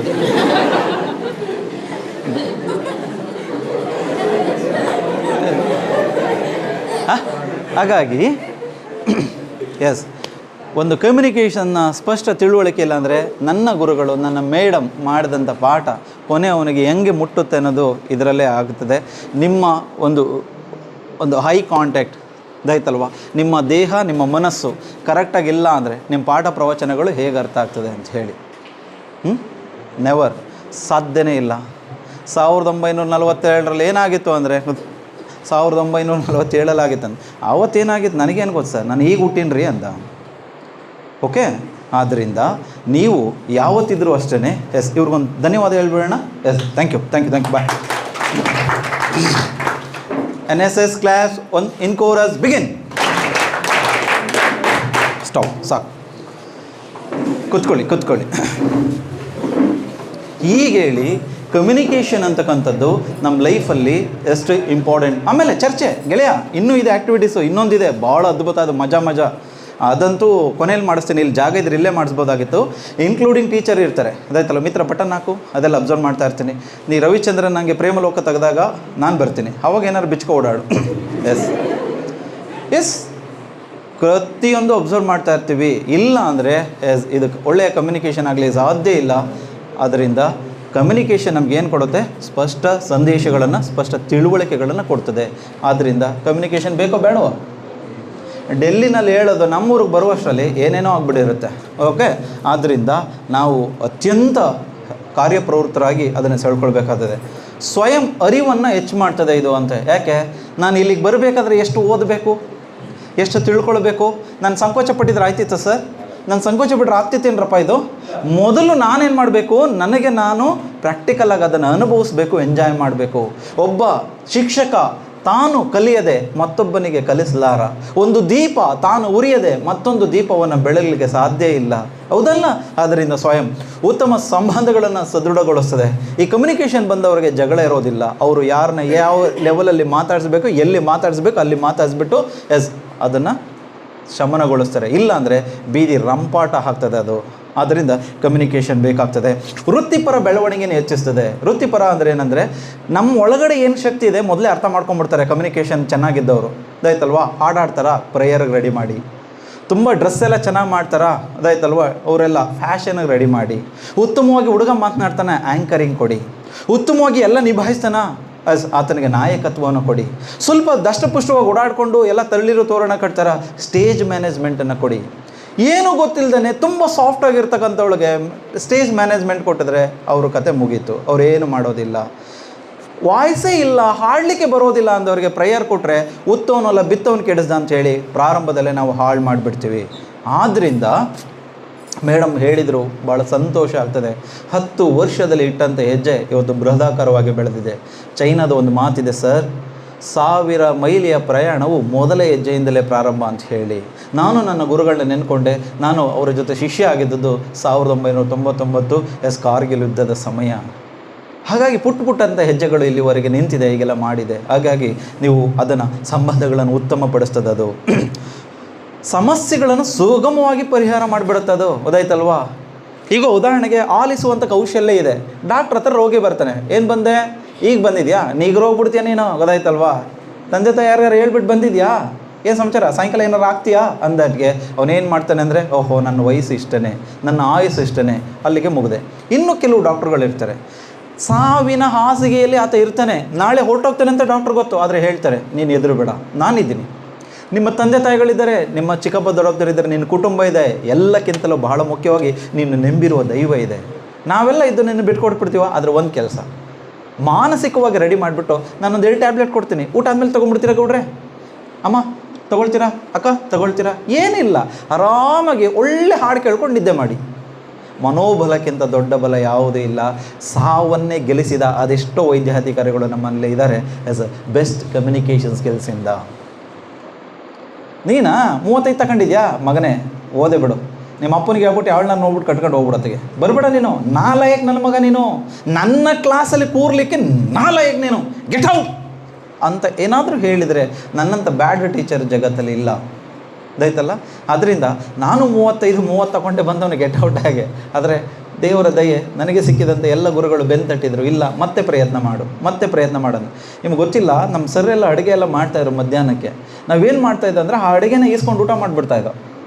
ಖಂಡಿತ ಕೇಳಿ, ನಮ್ಮ ಕಾಲೇಜಿನಲ್ಲಿ ಅವರು ಮಧ್ಯಾಹ್ನದ ಭೋಜನ ರೆಡಿ ಮಾಡೋರು ನಮ್ಮ ಶಿಕ್ಷಕರೆಲ್ಲ. ನಮಗೆ ಸಂಕೋಚ ಇಲ್ಲ, ಅಷ್ಟು ಚೆನ್ನಾಗಿ ಹೋಗ್ಬಿಟ್ಟಿದ್ದೋ. ಸಾಯಂಕಾಲ 4 ಗಂಟೆ ಆದರೆ ವಾಲಿಬಾಲ್ ಆಡುವ ಅವ್ರ ಜೊತೆಯಲ್ಲಿ, ಅಂದರೆ ಬೆರೆತ್ಕೊಂಡು ಅಂತ ಹೇಳಿ. ಆದ್ದರಿಂದ ಒಂದು ಒಳ್ಳೆಯ ಒಂದು ಅವಿನಾಭಾವ ಸಂಬಂಧ ಬೆಳೀತು. ಸಂಘರ್ಷಗಳನ್ನು ಉತ್ತಮವಾಗಿ ನಿಭಾಯಿಸಲಿಕ್ಕೆ ಸಾಧ್ಯ ಆಗುತ್ತೆ. ಸುಧಾರಿತ ಉತ್ಪಾದಕತೆ ಅಂದರೆ ರಿಸಲ್ಟ್ ಕಾಲೇಜ್ನಲ್ಲಿ ಬಂದುಬಿಟ್ಟು ಈ ಸಾರಿ 90 ಬಂದಿದೆ, ನೆಕ್ಸ್ಟ್ 96-97ಗೆ ಹೋಗುತ್ತೆ. ಹೇಗೆ ಅಂದರೆ ಇದೊಂದು ಟೀಮ್ ವರ್ಕ್ ಇದಾಯ್ತಲ್ವಾ. ಒಬ್ಬರು ಸಾಂಸ್ಕೃತಿಕವಾಗಿ ಒಂದು ಈ ಕಾಲೇಜನ್ನು ಮುನ್ತತ್ತಾರೆ, ಇನ್ನೊಬ್ಬರು ಎಜುಕೇಷನಲ್ಲಿ ಮುನ್ತತ್ತಾರೆ, ಇನ್ನೊಬ್ಬರು ಏನು ಮಾಡ್ತಾರೆ ಅಂದರೆ ತಂತ್ರಜ್ಞಾನದಲ್ಲಿ. ಈ ಎಲ್ಲವೂ ಬೇಕು ಒಬ್ಬ ಮನುಷ್ಯ ಬೆಳಿಬೇಕಾದ್ರೆ. ವಿದ್ಯಾರ್ಥಿಗಳು ನಾವು ಬಂದ ತಕ್ಷಣ ಸಂಕೋಚ ಪಟ್ಬಿಡ್ರಿ, ಯಾಕೆಂದರೆ ಬೆಳಗ್ಗೆ ಎದ್ದು ನೀವು ಮೊಬೈಲ್ನ ಉಜ್ಕೊಂಡೆ, ಇಲ್ಲಿನ ನಾನು ಓಪನ್ನಾಗಿ ಹೇಳಬಲ್ಲೆ, ನಮ್ಮ ಶಿಕ್ಷಕರಿಗಿಂತಲೂ ಅದ್ಭುತವಾಗಿ ಮೊಬೈಲನ್ನು ಬಳಕೆ ಮಾಡುವಂಥ ಚಾಣಾಕ್ಷತನ ನಿಮ್ಮಲ್ಲಿದೆ. ಆದರೆ ಮೊಬೈಲ್ನಲ್ಲಿರ್ತಕ್ಕಂಥ ಉಪಯೋಗಗಳನ್ನು ನೀವು ಪಡ್ಕೊಳ್ತಾ ಇಲ್ಲ, ವೇಸ್ಟು ನೀವೆಲ್ಲ. ಯಾಕೆ ಗೊತ್ತಾ, 60,000 ಕೊಟ್ಟಿರ್ತೀರಿ. ಈಗ ಆ ಮೊಬೈಲಲ್ಲಿ ಎಷ್ಟು ಬುಕ್ ಇದಾವೆ ಹೇಳಿ ನೋಡೋಣ. ಸುಮ್ಮನೆ ಒಂದು ಅಂದಾಜು ಹೇಳ್ರೋ, ರೆಸ್ಪಾನ್ಸ್ ಮಾಡ್ರೋ, ಏನಿಲ್ಲ, ಒಂದು ಅಂದಾಜು, ಒಂದು ಸುಳ್ಳು ಹೇಳಿ ಎಷ್ಟಿರ್ಬೋದು. 6,000 ಪುಸ್ತಕಗಳಿದೆ ಅದರೊಳಗಡೆ. ಯಾವಾಗ ಬಂತು ಗುರುಗಳೇ ಅಂತ ಕೇಳಿದರೆ, ಲಾಕ್ಡೌನ್ ಸಮಯದಲ್ಲಿ ಏನು ಮಾಡಿದೆ, ನಾನು ಪುಸ್ತಕಗಳನ್ನು ಡೌನ್ಲೋಡ್ ಮಾಡಲಿಕ್ಕೆ ಶುರು ಮಾಡಿದೆ. 2ನೇ ಲಾಕ್ಡೌನಲ್ಲಿ ಈಗ ನೀವು ಕುವೆಂಪು ಅಂತ ಕೇಳಿದರೆ ವಿತಿನ್ 3 ಸೆಕೆಂಡ್ಸಲ್ಲಿ ನಾನು ಕುವೆಂಪು ಅವರ ಕೈಲಿ ಬರೆದಿರುವಂಥ ರಾಮಾಯಣವನ್ನು ಕೊಡಬಲ್ಲೆ. ದಟ್ ಇಸ್ ಸ್ಕಿಲ್, ಕೌಶಲ್ಯ. ಈ ದೇಶವನ್ನು ಆಳ್ತಾ ಇರ್ತಕ್ಕಂಥ ಇಂದಿನ ಪ್ರಧಾನಿಗಳು ಅದನ್ನೇ ಬಡ್ಕೊಳ್ಳೋದು. ಸ್ಕಿಲ್ ಪಡ್ಕೊಳ್ಳಿ, ಕೌಶಲ್ಯ ಬೆಳೆಸ್ಕೊಳ್ಳಿ ಅಂತ ಹೇಳಿ. ಉದಾಹರಣೆಗೆ ನಾನು ಟೀಚರ್, ಪ್ರೊಫೆಸರ್, ನನ್ನ ಸಂಬಳ ಎಷ್ಟು ಅಂದರೆ ಅಷ್ಟೇ, ಎಷ್ಟು ನಮ್ಮ ಸಂಸ್ಥೆ ನನಗೆ ಫಿಕ್ಸ್ ಮಾಡುತ್ತೋ ಅಷ್ಟು ಸಂಬಳದ ಮೇಲೆ ಹೋಗೋದಿಲ್ಲ. ಒಬ್ಬ ನಟನಿಗೆ ಇವತ್ತು 500 ರೂಪಾಯಿಗೆ ಬಂದಂಥ ಒಬ್ಬ ನಟ ನಾಳೆ 5 ಕೋಟಿ, ನೆಕ್ಸ್ಟು ಅಕೌಂಟ್ಲೆಸ್. ರಜನಿಕಾಂತ್ ನೋಡಿದಾಗ ನಿಮಗೆಲ್ಲ ಆಶ್ಚರ್ಯ ಆಗ್ತದೆ, ತುಂಬ ವಯಸ್ಸಾಗಿದೆ ಆದರೂ ಸಹ ಅವ್ರಿಗೆ, ಹೌದಾ, ಅವರ ಒಂದು ಸ್ಕಿಲ್, ಅವರ ಒಂದು ಕೌಶಲ್ಯ. ವ್ಯಾಪಾರಿಗಳು ಅದೈತಲ್ಲ, ಒಂದು ಸಣ್ಣದಾಗಿ ವ್ಯಾಪಾರ ಶುರು ಮಾಡಿರ್ತಾರೆ, ಇನ್ನು 10 ವರ್ಷಕ್ಕೆ ದೊಡ್ಡ ಸಾಮ್ರಾಜ್ಯ ಕಟ್ತಾರೆ. ಅವರ ಸ್ಕಿಲ್. ಅದರಿಂದ ಕಮ್ಯುನಿಕೇಷನ್ ಸ್ಕಿಲ್ಸ್ ಎಷ್ಟು ಮುಖ್ಯ ಅಂದರೆ, ನಿಮ್ಮ ಊರಿನಲ್ಲಿ ಭಾಳ ಕೆಲವು ಶೆಡ್ ಹೋಟ್ಲುಗಳಿದೆ, ಅದು ಭಾಳ ಹೆಸರು ಮಾಡಿದೆ. ಅವಣ್ಣ ಏನು ಮಾಡ್ತಾನೆ ಅಂದರೆ, ಬಂದ ತಕ್ಷಣ ಕೈ ತೊಳೆಯೋಕ್ಕೆ ನೀರು ಕೊಡ್ತಾನೆ, ಸರ್ ಬನ್ನಿ ಕೂತ್ಕೊಳ್ಳಿ, ವಿತಿನ್ 2 ಮಿನಿಟ್ಸ್ ಸರ್ ನಾನು ರೆಡಿ ಮಾಡಿಬಿಟ್ಟು ಅಂದ್ಬಿಟ್ಟು ಬಿಸಿ ಬಿಸಿ ಊಟ ಕೊಡಿಸ್ಬಿಟ್ಟು, ಏನು ಸರ್ ಇತ್ತೀಚೆಗೆ ಬರಲೇ ಇಲ್ಲ, ನಿಮ್ಮ ಕಲೀನ ಕರ್ಕೊಂಡು ಬನ್ನಿ ಸರ್, ನಾಳೆ ಸ್ಪೆಷಲ್ಲಾಗಿ ಮಾಡ್ತಾಯಿದ್ದೀವಿ ಅಂತ ಹೇಳಿ ಒಂದು ಒಳ್ಳೆಯ ಮಾತು ಹೇಳ್ತಾರೆ. ಅದೇ ದೊಡ್ಡ ದೊಡ್ಡ ಹೋಟೆಲ್ಗೆ ಹೋದರೆ ಒಂದು ಮೆನು ಕೊಟ್ಬಿಟ್ಟು ನಿಮ್ಮನ್ನು ಬೇವರ್ಸಿಗಳಂಗೆ ಕೂರಿಸ್ಬಿಟ್ಟು ಹೋದರೆ ಇನ್ನು ಅರ್ಧ ಗಂಟೆ ಬಿಟ್ಟು ಬರ್ತಾನೆ, ಅವ್ನು ಕೊಟ್ಟು ತಿಂದ್ಬಿಟ್ಟು ಬರಬೇಕು, ಹೆಚ್ಚು ಕಡಿಮೆ ಮಾತಾಡೋಗಿಲ್ಲ, ನಮ್ಮ ಕ್ರೆಡಿಟ್ ಕಾರ್ಡನ್ನು ನಮ್ಮ ಡೆಬಿಟ್ ಕಾರ್ಡನ್ನು ಕೊಟ್ಬಿಟ್ಟು ಅವ್ನು ಹೇಳ್ದಷ್ಟೆಲ್ಲ ಪರ್ರ್ ಅಂತ ಸ್ವೈಪ್ ಮಾಡಿಬಿಟ್ಟು, ಅದು ಊಟನೂ ಚೆನ್ನಾಗಿರೋದಿಲ್ಲ, ಅರ್ಧಂಬರ್ಧ ಬೆಂದಿರುತ್ತೆ, ಬೇಡ ಕಷ್ಟ, ಗೊತ್ತಾಯ್ತಲ್ವಾ. ಯಾವುದೋ ಒಂದು ತೋರ್ಪಡಿಕೆ ಹೋಗಿರ್ತೀವಿ, ನೀನು ಯಾರಪ್ಪ, ನೀನು ಕಷ್ಟ ಸುಖ ಏನಂತ ಕೇಳೋದಿಲ್ಲ, ಅರ್ಥ ಮಾಡ್ಕೊಂಡ್ರ, ಇನ್ಯಾವುದು ಬೇಡ.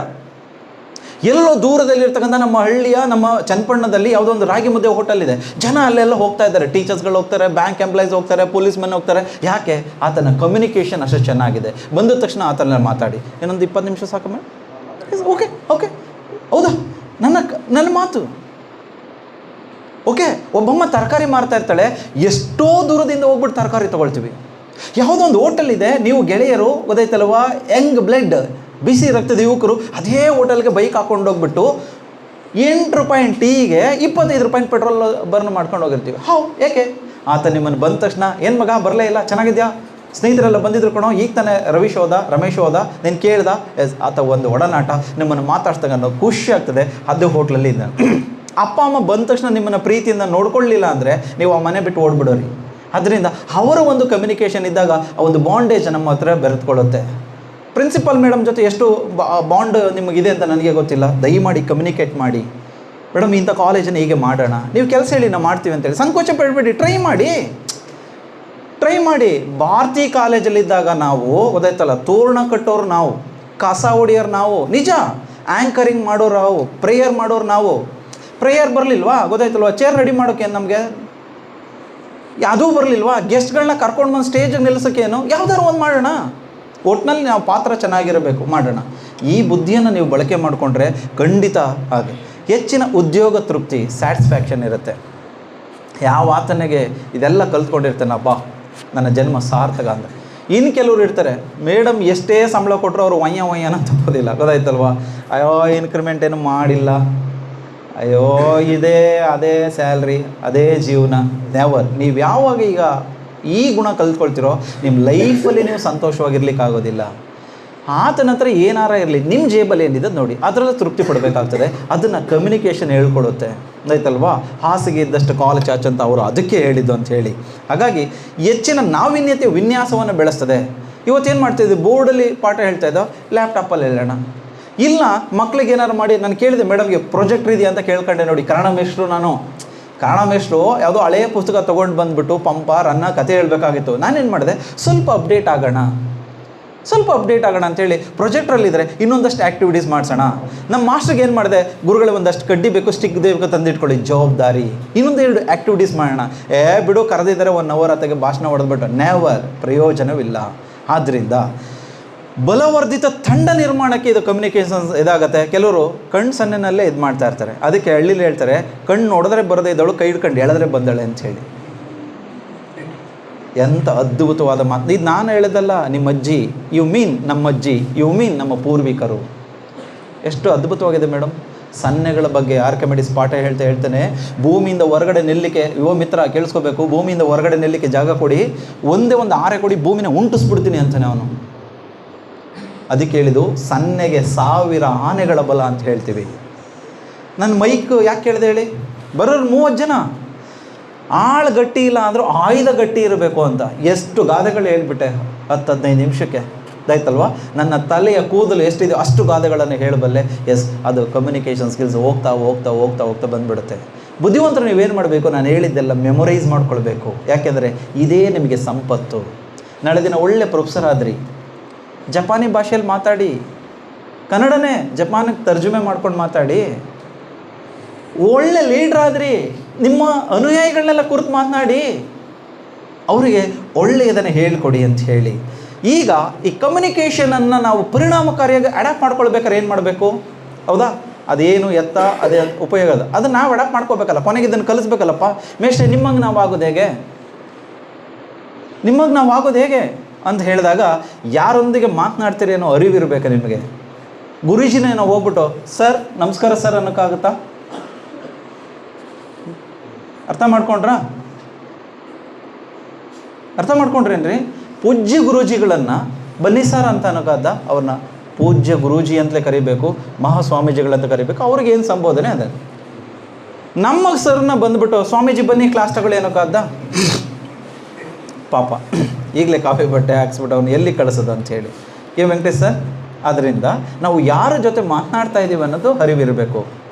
ಏನೋ ಬೀದಿ ನಿಂತಿದ್ಯಾ ಬಡ್ಡೆ ಹತ್ತದೆ, ಬಾ ನಿಮ್ಮ ಅಪ್ಪನಿಗೆ ಹೇಳ್ತೀನಿ.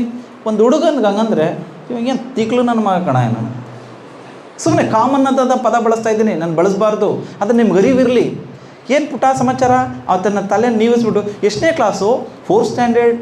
ಎಷ್ಟು ಚೆನ್ನಾಗಿದೆ. 4th ಸ್ಟ್ಯಾಂಡರ್ಡಲ್ಲಿ ಈ ಪದ್ಯ ಇದೆ ಗೊತ್ತಾ? ಹ್ಞೂ ಗೊತ್ತು ಅಂಕಲ್. ಒಂದು ಪದ್ಯ ಹೇಳ್ತೀಯಾ? ನಾಯಿ ಮರಿ ತಿಂಡಿ ಬೇಕು ತೀರ್ಥ ಬೇಕು ಎಲ್ಲ ಬೇಕು.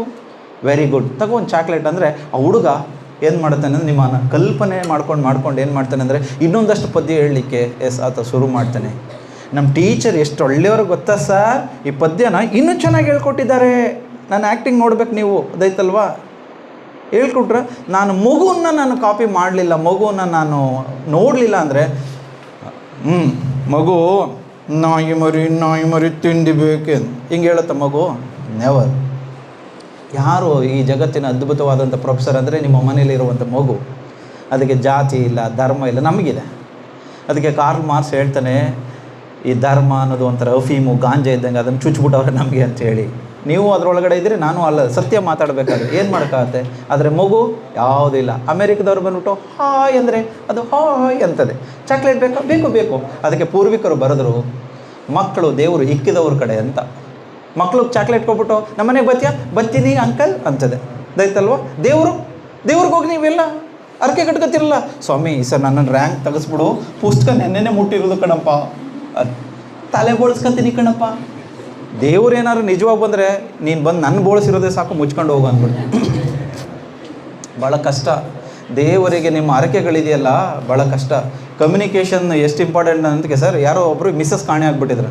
ಅವ್ನು ದಡ ಅಂತ ಹೋಗ್ಬಿಟ್ಟು ಅಲ್ಲಿ ರಾಮನ ದೇವಸ್ಥಾನ ಇತ್ತು, ರಾಮನಿಗೂ ಕೈ ಮುಗಿದ್ಬಿಟ್ಟಿದ್ದಾನೆ. ರಾಮ ನಮ್ಮ ಮಿಸ್ಸಸ್ ಎಲ್ಲೋ ಕಾಣೆ ಆಗ್ಬಿಟ್ಟವ್ರು ಕಣಪ್ಪ, ದಯಮಾಡಿ ಹುಡಿಕೊಡು ಅಂತ ಹೇಳಿ. ರಾಮ ಏನು ಮಾಡ್ದ, ಬಹಳ ಕೂಲಾಗಿ ಶ್ರೀರಾಮ ಬಂದುಬಿಟ್ಟು, ತಪ್ಪು ನೀನು ಬಂದಿರೋದು ಎಡವಟ್ ಮಾಡ್ಕೊಂಡಿದ್ಯಾ, ಪಕ್ಕದಲ್ಲಿ ಹನುಮಂತನ ಗುಡಿ ಇದೆ, ನೀನು ಅಲ್ಲೋ ಕೇಳ್ಕೊ. ಅದ್ಯಾಕೆ ಸ್ವಾಮಿ ಅಂದ. ಮತ್ತೆ ದೇವರಿಗೆ, ಇಲ್ಲ ಕಣೆಯ, ನಮ್ಮ ಮಿಸ್ಸಸ್ಸು ತಪ್ಪಿಸ್ಕೊಂಡಿದ್ದಾಗ ಅವನೇ ಹುಡಿಕ ಬಂದಿದ್ದು ಹೋಗಿ. ನಮ್ಮ ಮಿಸ್ಸಸ್ ಕಾಣಿ ಹುಡಿದ್ರಲ್ಲಪ್ಪ ಸೀತಾಮಾತೆ, ಅವಾಗ ಹುಡುಕಿದ್ದು ಇವನೇ ಅಂದ. ನೋಡಿ, ಒಂದು ದೇವರನ್ನೂ ಸಹ ನಾವು ಇಟ್ಕೊಂಡು ಹಾಸ್ಯಕ್ಕೆ ನಾವು ಒಳಗೆ ಮಾಡ್ಬೋದು ಅಂತಕ್ಕೆ. ನಾಲೆಡ್ಜ್ ಅದೊಂದು ಸನ್ನಿವೇಶ ನಿಮಗೆ ಆಯ್ತಾ. ಆಮೇಲೆ ಸ್ಪಷ್ಟ ಬರವಣಿಗೆ ಇರಬೇಕು. ಅಲ್ಲಿ ಒಂದು ಪೆನ್ ಇದ್ದದ, ಮೊಬೈಲಲ್ಲೇ ಬರೆದ್ಬಿಡಿ ನೋಡೋಣ. ಉಗುರುಗಳನ್ನು ಕಚ್ಚಬಾರದು, ಕತ್ತರಿಸಬೇಕು. ಉಗುರುಗಳನ್ನು ಕಚ್ಚಬಾರದು, ಕತ್ತರಿಸಬೇಕು. ತೆಗೆದುಬಿಡಿ. ಈಗ ಗುರುಗಳನ್ನು ಕಚ್ಚಬಾರದು, ಕತ್ತರಿಸಬೇಕು ಅಂದ. ಆದ್ದರಿಂದ ನೋಡಿ, ಒಂದೇ ಒಂದು ಪದ ಬರವಣಿಗೆಯಲ್ಲಿ ಸ್ಪಷ್ಟತೆ ಇಲ್ಲಾಂದರೆ ಏನೆಲ್ಲ ಆಗತ್ತೆ ಅಂತ ಹೇಳಿ. ಆದ್ದರಿಂದ ಇದೆಲ್ಲ ನೀವು ನೋಡ್ಕೋಬೇಕು. ಒಂದು ಕಮ್ಯುನಿಕೇಷನ್ ಇಲ್ಲ ಅಂದರೆ ಭಾಳ ಕಷ್ಟ ಆಗ್ತದೆ. ಅದರಿಂದ ಒಂದು ಸ್ಪಷ್ಟ ಬರವಣಿಗೆನ, ಆಮೇಲೆ ಎಲ್ಲರನ್ನು ಈಕ್ವಲ್ ಆಗಿ ಕಾಣಲಿಕ್ಕೆ ಇದು ಅನುಕೂಲ ಮಾಡಿಕೊಡುತ್ತೆ. ಆಮೇಲೆ ನಗುಮುಖ. ಹಲೋ ನಗುಮುಖ. ಒಬ್ಬ ಟೀಚರ್ಗೆ ತನ್ನ ನಾಲೆಡ್ಜ್ಗೆ ಸರಿಸಮನಾಗಿ ಇರಬೇಕಾದದ್ದು ಮುಗುಳುನಗೆ. ಮುಖ ಎಲ್ಲ ಗುಡ್ಡೆ ಹಾಕಿ ಬಂದ್ಬಿಟ್ಟು, ಮೈ ಡಿಯರ್ ಸ್ಟೂಡೆಂಟ್ಸ್, ನಾನೇನು ಮಾಡಿದ್ದೆ? ಸರ್ ನೆನೆ ಮಣ್ಣು ಮಾಡಿದ್ರಿ ಸರ್ ಅಂದ್ಬಿಟ್ಟು. ಏನು ಎಲ್ಲ BP ಇತ್ತು ಅಂತ ಕಾಣ್ತದೆ. ಏನೋ ನೆನೆ ಮಣ್ಣು ಮಾಡಿದ್ನ?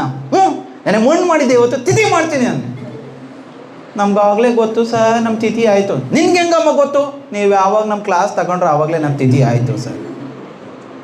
ಆದ್ದರಿಂದ ಒಬ್ಬ ಶಿಕ್ಷಕರಿಗೆ ಬಹಳ ಮುಖ್ಯವಾಗಿ ನಗುಮುಖ, ತಿಳಿ ಹಾಸ್ಯ ಇದಿಲ್ಲ ಅಂದರೆ ನಾವು ಯಾರು ಬದುಕೋಕ್ಕಾಗೋದಿಲ್ಲ. ಸೈಕಾಲಜಿ ಓದಿರ್ತಕ್ಕಂಥವ್ರು ಇದನ್ನೇ ಹೇಳೋದು, ವೆಲ್ ನೋನ್ ಡಾಕ್ಟರ್ಸ್ ಇದನ್ನೇ ಹೇಳೋದು, ದಯಮಾಡಿ ಮಗುಳು ನಗೆ ಇರಲಿ, ಮನಸ್ಸನ್ನು ಪ್ರಫುಲ್ಲವಾಗಿಟ್ಕೊಳ್ಳಿ, ಪರಿಶುದ್ಧವಾಗಿಟ್ಕೊಳ್ಳಿ.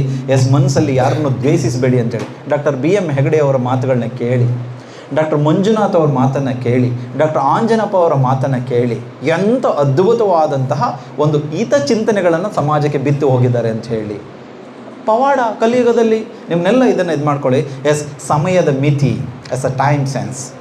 11 ಗಂಟೆಗೆ ಮೇಡಮ್ ನಾನು ಟೈಮ್ ಕೊಟ್ಟಿದ್ದಾರೆ, ನಾನು ರಾಜಕಾರಣಿಯಾಗಿ 12 ಗಂಟೆಗೆ ಬಂದರೆ ನನ್ನ ಯಾವುದೇ ಪರಿಪಾಠಗಳು ಏನೂ ಪ್ರಯೋಜನ ಆಗೋದಿಲ್ಲ. ಆದ್ದರಿಂದ ಟೈಮ್ ಸೆನ್ಸ್ ಅಂತಕ್ಕಂಥದ್ದು ಭಾಳ ಮುಖ್ಯ. ಐ ಕಾಂಟ್ಯಾಕ್ಟ್ ಮೋರ್ ಇಂಪಾರ್ಟೆಂಟ್ ಅಂದ್ಬಿಟ್ಟು, ಪ್ರೀತಿಯ ವಿದ್ಯಾರ್ಥಿಗಳೇ, ನಾನು ಏನು ಹೇಳಲಿಕ್ಕೆ ಬರ್ತಾಯಿದ್ದೀನಿ ಇವತ್ತಂದರೆ, ಈ ದೇಶ ಇದೆಯಲ್ಲ, ಸರ್ ಈ ದೇಶ ಐತೆ, ಇವತ್ತಿಂದ ಏನೆಲ್ಲ ಬಿಡಿ ಸರ್, ಅದು ಭೂಮಿ ಹುಟ್ಟುತ್ತಾವಿಂದ ಐತೆ, ಈಗ ಪಾಠ ಇದ್ದರೆ ತಾವು ಹೋಗ್ಬೋದು ಸರ್. ನೋಡಿ, ನಾನು ಇಲ್ಲಿ ನೋಡಿಕೊಂಡು ಹೇಳಿದರೆ ಏನಾಗುತ್ತೆ ಅಂದರೆ ಅದು ಹೋಯ್ತು. ಐ ಕಾಂಟ್ಯಾಕ್ಟ್ ಇದ್ದಾಗ ವಿದ್ಯಾರ್ಥಿ ಅತ್ತಗೆತ್ತಗೆ ಅಲಗಲಿಕ್ಕೆ ಬಿಡೋದಿಲ್ಲ. ಎಲ್ಲರೂ ನನ್ನ ಹತ್ರ ಇರ್ತಾರೆ. ಅದು ಬರಿಬೇಕಾಗ್ತದೆ. ಯಾರನ್ನ ನೋಡಬೇಕಾದ್ರೆ ನಾವು ಇಂಟರ್ವ್ಯೂ ನೋಡಿದ್ದೀರಾ, ಇಂಟರ್ವ್ಯೂನಲ್ಲಿ ಮಿಸ್ಟರ್ ಭೀಮರಾಜ್ ಇದಾಯ್ತಲ್ವ, ತಮ್ಮ ಪರಿಚಯ ಮಾಡ್ಕೊಳ್ಳಿ ಸರ್. ಅವ್ರು ಇಲ್ಲಿ ಕೇಳಿದ್ರೆ, ನಾನು ನಿಷ್ಠೂರು ಅಷ್ಟು ದುಡ್ಡಿನಲ್ಲಿ ರೈತರ ಮನೇಲಿ ಹುಟ್ಟಿದ್ದೆ ಸರ್, ಹೈಸ್ಕೂಲ್ ಓದ್ಬಿಟ್ಟು ಫೇಲ್ ಆಗಿಬಿಟ್ಟೆ ಸರ್ ಅಂತ ಹೇಳಿದಾಗ ನನ್ನ ಬಂಡವಾಳ ಎಲ್ಲ ಅಲ್ಲೇ ಗೊತ್ತಾಗ್ಬಿಡುತ್ತೆ. Sir, I am doctor Bhimraj Hiregowda. ಏನಪ್ಪ ವಿದ್ಯಾರ್ಥಿ? ಆದ್ದರಿಂದ ಅವ್ರು ನೋಡ್ಕೊಂಡು ಹೇಳಿದಾಗ ನನ್ನ ಕಾನ್ಫಿಡೆನ್ಸ್ ಲೆವೆಲ್ ಯಾವ ಮಟ್ಟದಲ್ಲಿದೆ ಅಂತಕ್ಕಂಥದ್ದು ಅವ್ರಿಗೆ ಅರಿವಾಗ್ತದೆ. ಆದ್ದರಿಂದ ನೀವು ಹೈ ಕಾಂಟ್ಯಾಕ್ಟನ್ನು ಕರೆಕ್ಟಾಗಿ ಬಳಕೆ ಮಾಡೋದನ್ನು ಕಲಿಬೇಕು. ಆಲಿಸುವಿಕೆ ಬಹಳ ಬಹಳ ಇಂಪಾರ್ಟೆಂಟ್.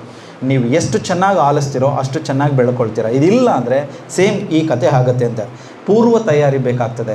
ಇಲ್ಲಿ ಎಲ್ಲಾದರೂ ಆಗಲಿ, ಯಾವುದೇ ಕೆಲಸಕ್ಕಾಗಲಿ, ಸಚಿನ್ ತೆಂಡೂಲ್ಕರ್ಗೆ 3 ತಿಂಗಳು ಬ್ಯಾಟ್ ಕೊಡೋದೇ ಇದು ನೀವು ಇಂಟರ್ನ್ಯಾಷನಲ್ ಗೇಮ್ ಆಡಿದ್ರೆ ಅವರು ಆಗೋದಿಲ್ಲ. ಒಂದು ಕಾರ್ ಇದೆ ನಿಮಗೆ, ಬೇರೆ ಕಾರ್ ಕೊಡ್ತಾರೆ, ಒಂದು 5-6 ಕಿಲೋಮೀಟ್ರ್ ಅದು ಹೇಳೋದು ಮಾತೇ ಕೇಳೋದಿಲ್ಲ. ಆಮೇಲೆ ಒಂದು 5-6 ಕಿಲೋಮೀಟ್ರ್ ಆಗ್ತಾ ಚಳಿಗಾಲ ವಾಕಿಂಗ್ ಹೋಗಬೇಕು, ಒಂದು ವಾರ ಆಗೈತೆ ವಾಕಿಂಗ್ ಬಿಟ್ಬಿಟ್ಟು ಎದ್ದು ಹೋಗೋಕ್ಕೆ ಮನಸ್ಸೇ ಆಗ್ತಾಯಿಲ್ಲ. ನಾಳಿದ್ದು ನಮ್ಮಲ್ಲಿ ಯುಗಾದಿ ಹಬ್ಬ ಬರ್ತಾ ಇದೆ, ರಂಜಾನ್ಗೆ ಇದೆ, ಎಲ್ಲ ಚೆನ್ನಾಗಿ ಬಿರಿಯಾನಿ ಹೊಡೆದ್ಬಿಟ್ಟು ಮಾಂಸ ಮಾಡಿ ಎಲ್ಲ ತಿಂದ್ಬಿಟ್ಟು ಆರಾಮ್ ಮಲಗಿರ್ತೀವಿ. ಲಿಂಕ್ ಹಾಲಿಡೇ ಸಿಕ್ಬಿಡ್ತು, ಸೋಮವಾರ ಕ್ಲಾಸ್ಗೆ ಹೋಗ್ಬೇಕು, ಮೂಡೇ ಇರೋದಿಲ್ಲ. ಹೌದಲ್ಲ? ನಾನು ಸುಳ್ಳು ಹೇಳ್ತಾರೆ, ನೀವು ಹೇಳಬೇಕು ಸರ್ ಇಲ್ಲ ಸರ್ ಇದಿಲ್ಲ ಅಂತ ಹೇಳಿ. ಹಾಗಾಗಿ ನಿಮಗೆ ಯಾವುದು ಸತ್ಯ ಅಂತದೋ ಅದನ್ನು ಒಪ್ಕೋಬೇಕು, ನೀವು ಹೇಳಿದ್ದೆಲ್ಲ ಒಪ್ಕೋಬಾರ್ದು. ಆದ್ದರಿಂದ ಒಂದು ಪೂರ್ವ ತಯಾರಿ ಇರಬೇಕು. ಎಕ್ಸಾಮ್ ಹಂಗೆ ಹೋಗ್ಬಾರ್ದು ಬಿಡಿ, ಪ್ರಿಪ್ರೇಟ್ರಿ ಆಗಬೇಕು ನಿಮಗೆ. ಎಕ್ಸಾಮ್ ಹಂಗೆ ಹೋಗ್ಬಾರ್ದು ಬಿಡಿ, ಕ್ಲಾಸ್ ಟೆಸ್ಟೇ ಆಗಬೇಕು ನಿಮಗೆ, ಬೇಡ ಬಿಡಿ, ಬೇಕಾಗಿಲ್ಲ ನಿಮಗೆ. ಬರೀ ಒಂದು ಆ್ಯನ್ಯುವಲ್ ಎಕ್ಸಾಮ್ನ ಗೆಲ್ಲಬೇಕಾದ್ರೆ ಕ್ಲಾಸ್ ಟೆಸ್ಟ್, ಅದಾದಮೇಲೆ ಪ್ರಿಪ್ರೇಟ್ರಿ, ಅದಾದಮೇಲೆ ಮೈನ್ ಎಕ್ಸಾಮ್, ಆಗ ಆತ ಸುಲಲಿತವಾಗಿ ಬರ್ಕೊಂಡು ಹೋಗ್ತಾನೆ. ಬುದ್ಧಿವಂತ ಮಕ್ಳು ಏನು ಮಾಡ್ತಾರೆ ಗೊತ್ತೇನ್ರಿ? ಟೈಮ್ನ ಗಡಿಯಾರ ಒಂದು ಕಡೆ ಇಟ್ಕೊಳ್ತಾರೆ, ಪೆನ್ನು ತೊಗೊಂಡು ಅದು ಒಂದು ಸ್ವಲ್ಪ ಬರಿಬೇಕು ಅದನ್ನು. ಯಾಕೆಂದರೆ ಸರಾಗಿ ಹೋಗಿ ಉರುಟಬೇಕಲ್ಲಪ್ಪ, ಅದು ಸ್ವಲ್ಪ ಬರೆದು ಪೆನ್ನು ಇಟ್ಕೊಂಡಿರ್ತಾರೆ. ಎಲ್ಲಿ ನನಗೆ 10 ಸೆಕೆಂಡ್ ಲಾಸ್ ಆಗುತ್ತೆ ಅಂತೇಳಿ ಒಂದು ಕ್ವಶನ್ಗೆ ಎಷ್ಟು ನಿಮಿಷ ನಾನು ವ್ಯಯ ಮಾಡಬೇಕು ಕ್ಯಾಲ್ಕುಲೇಟ್ ಮಾಡ್ತಾರೆ. ಉಳಿದು ಟೈಮಲ್ಲಿ ನಾನು ರಿವಿಷನ್ ಮಾಡ್ಕೊಂಡು ಏನು ಮಾಡಬೇಕು ಲೆಕ್ಕ ಮಾಡ್ತಾರೆ. ಅವರು ಒಂದು ರ್ಯಾಂಕಿಂಗ್ ಬರ್ತಕ್ಕಂಥ ಸ್ಟೂಡೆಂಟ್ನ ಒಂದು ಮನೋಭಾವ ಇದೆಲ್ಲ ಇರ್ತದೆ, ಅದನ್ನು ನೀವು ಅವ್ರನ್ನ ಫಾಲೋ ಮಾಡಬೇಕಾಗ್ತದೆ. ಆಮೇಲೆ ಸಮಯ ಸಂದರ್ಭಕ್ಕೆ ಅನುಗುಣವಾಗಿ ಧ್ವನಿಯನ್ನು ಸೇರಿಸ್ಬೇಕಾಗತ್ತೆ. ಇದಾಯ್ತಲ್ವ? ಎಲ್ಲ ಟೈಮಲ್ಲಿ ಕಿರ್ಚೋದಲ್ಲ, ಎಲ್ಲ ಟೈಮಲ್ಲೂ ಮೆಲ್ಲು ಧ್ವನಿಯಲ್ಲಿ ಮಾತನಾಡೋದಲ್ಲ. ಅದರಿಂದ ಭೀಮ ಅರ್ಜುನರ ಕಥೆಯನ್ನು ಹೇಳ್ತಾ ಇರಬೇಕಾದ್ರೆ ಜೋರು ಧ್ವನಿಯಲ್ಲಿ, ಈ ಭೂತ ಎನ್ನ ಸೊರಂಗೇಳ್ದೋಳಲ್ಲದೆ ಪೊರ ಮಾಡುವವನಲ್ಲ, ಇವಂಗ ಆನೇ ಸಾಲ್ವನೆಂದು ಬದ್ಧ ಬೃಕುಟಿಯಾಗಿ ಭೀಮ. ಹಾಗೇನು ಮಾಡ್ತಾ ಇದ್ದಾನೆ ಅಂದರೆ, ಈ ಒಳಗಡೆ ವೈಸಂಪಾಯನ ಸರೋವರದಲ್ಲಿ ಇದ್ದಾನಲ್ಲ, ಇವನು ಯಾರ ಮಾತುಗೂ ಜಗ್ಗೋದಿಲ್ಲ, ಈ ಭೂತ, ಈ ಪಿಸಾಚಿ ಅಂತ ಕರೀತಾ ಇದ್ದಾನೆ ಭೂಮ. ಆಗ ಈ ಭೂತ ಹಂಗೆ ಹೇಳೋಕ್ಕಾಗಲ್ಲ. ಕೋಪ ಬಂದಾಗ ಹಂಗೆ ಮಾತಾಡ್ತೀರಾ? ಅವನಲ್ಲ ಅವನು ನಮ್ಮ ತೋಟದಲ್ಲಿ ಎಳ್ನೀರು ಕದ್ದವನು, ಹಿಂಗೆ ಮಾತಾಡ್ತೀರಾ? ಗೊತ್ತಲ್ಲ ನಿಮ್ಮೂರಲ್ಲಿ ಹೆಂಗೆ ಮಾತಾಡ್ತಾರೆ ಅಂಥೇಳಿ. ಆ ಧ್ವನಿಗೆ ಬೆಲೆ ಕೊಡಬೇಕಾಗ್ತದೆ. ಒಬ್ಬರೇ ಇದ್ದಾರೆ ಜೋರ, ಕೆಲವರು ಫೋನಲ್ಲಿ ಮಾತಾಡ್ತಾರೆ, ಹಲೋ ಎಲ್ಲಿದೆಯಾ, ಇಲ್ಲೇ ಬಸ್ ಸ್ಟ್ಯಾಂಡಲ್ಲಿ ನಿಂತಿ ಕಡ ಅಂದ. ಕೆಲವರು ನಿಮ್ಮಲ್ಲೆಲ್ಲ ಮಾತನಾಡ್ತಾರೆ, ಇಡೀ ಬಸ್ ಜನಕ್ಕೆಲ್ಲ ಕೇಳಬೇಕು. ಅದಕ್ಕೆ ಯಾರೋ ಅಂದ್ರಂತೆ, ಫೋನ್ ಇಟ್ಬಿಟ್ಟೆ ಮಾತಾಡಪ್ಪ ಕೇಳಿಸ್ತದೆ ಅಂಥೇಳಿ. ಆದ್ದರಿಂದ ಫೋನಲ್ಲಿ ಎಷ್ಟು ಮೈಕ್ರೋಫೋನು ಅದು ಎಷ್ಟು ಪ್ರಭಾವಶಾಲಿ ಅಂದರೆ, ಒಂದು ಗುಂಡು ಸೂಜಿ ಬಿದ್ದರೂ ಅದರ ಸೌಂಡನ್ನು ಕ್ಯಾಪ್ಚರ್ ಮಾಡುತ್ತೆ, ಅಷ್ಟು ಅದಕ್ಕೆ ಪವರ್ ಇದೆ. ಅದರಿಂದ ಮೆಲುಧ್ವನಿಯಲ್ಲಿ ಮಾತಾಡಬೇಕು. ಅಲ್ಲಿ ಬರೆದಿರ್ತಾರೆ, ಕಾಲೇಜಿನ ಆವರಣ ಮೆಲುಧ್ವನಿಯಲ್ಲಿ ಮಾತಾಡಿ. ಕಾಲೇಜ್ ಐತ ಕಡೆಯಲ್ಲಿ ಜೋರ ಮಾತಾಡೋಂಗಿಲ್ವಂತೆ. ಅಪ್ಪ ಶರಣು ನಿನಗೆ, ನಮಸ್ಕಾರ ಬುದ್ಧಿ. ಆದ್ದರಿಂದ ಸಮಯ ಸಂದರ್ಭಕ್ಕೆ ಅನುಗುಣವಾಗಿ ಕೆಲಸದ ಸ್ಥಳ ಸಂವಹನ ತಂತ್ರವನ್ನು ಅಳವಡಿಸ್ತದೆ. ಹಾಗಾಗಿ ಈ ಕಮ್ಯುನಿಕೇಷನ್ ಒಟ್ಟಾರೆ ನಾವು ಅಳವಡಿಸ್ಕೊಂಡಾಗ ಒಂದು ಪರಿಪೂರ್ಣ ಮನುಷ್ಯ ಆಗ್ತೀರಿ. ನಾನು ಲಾಸ್ಟ್ ಸಮ್ ಅಪ್ ಮಾಡ್ಬೇಕಾದ್ರೆ ಒಂದೇ ಒಂದು ಗೇಮ್ ಇದೆ, ಅದು ಆಡ್ಬಿಟ್ಟು ಮುಗಿಸೋಣ. ಅಲ್ಲೇ ಮೈಕ್ ಅಲ್ಲೇ ತಂದುಬಿಡಿ ಸರ್, ಅಲ್ಲೇ ಒಂದು ಅದು ಸ್ಟಾಪ್ ಮಾಡು. ತಗೋ ಚಿಕ್ಕದಾಗಿ ಅವ್ರಿಗೆ ಹಾಂ ಕಟ್ ಮಾಡಿ ಅದಲ್ಲ ತಗೊಳ್ಳೋ ದಾರ ಎಲ್ಲದಕ್ಕೂ ಕೊಡೋ ತಗೊಳ್ಳೋ ದಾರ ಇಷ್ಟು ಇದಾದರೆ ಹೇಗೆ. ಅಲೋ ಯಾಕೆ ಅಲ್ಲಿ ಹೋದ್ರಿ, ದಯಮಾಡಿ ಈ ಕಡೆ ಬನ್ನಿ ಪ್ಲೀಸ್. ಕೊಡಬೇಕಾ ಎಸ್ ನಿಮಗೆ ಬಂತಾ ಸ್ಟಿಕ್ಸ್? ಹಲೋ ಹೆಂಗ್ ಮ್ಯಾನ್ ಸ್ಟಿಕ್ಸ್ ಎಲ್ಲ ಬಂತಾ? ಎಸ್ ಕೇರ್ಫುಲ್ಲಾಗಿ ಕೇಳ್ಕೊಳ್ಳಿ. Last 2 minutes. ರೆಡಿನಾ ಬನ್ನಿ ಒಂದು ಸ್ವಲ್ಪ ಈ ಕಡೆ ಬನ್ನಿರಿ. ವೈಟ್ ಬನ್ನಿ ಸಾಕು ಗುರುಗಳೇ 1 ನಿಮಿಷ ಟೈಮ್ ಕೊಡೋಣ. ಕೇಳಿಸ್ಕೊಳ್ಳಿ, ನಿಮಗೆ 30 ಸೆಕೆಂಡ್ ಮಾತ್ರ ಟೈಮ್ ಕೊಟ್ಟಿರ್ತೀವಿ. ಗುರುಗಳೇ ನೋಡ್ಕೊಳ್ಳಿ ಸರ್, ನೋಡ್ಕೊಳ್ಳಿ 30 ನಿಮಿಷ ಟೈಮ್ ಕೊಡ್ತೀವಿ. ಯಾರು ಬಲೂನ್ನ ಉಳಿಸ್ಕೊಳ್ತೀರಾ? ಹೌದು 30 ಸೆಕೆಂಡ್. Ready 1 2 3 start. ಓಡಬಾರ್ದು, ಇಲ್ಲೇ ಇರಬೇಕು ಹಾಗಾಗಿ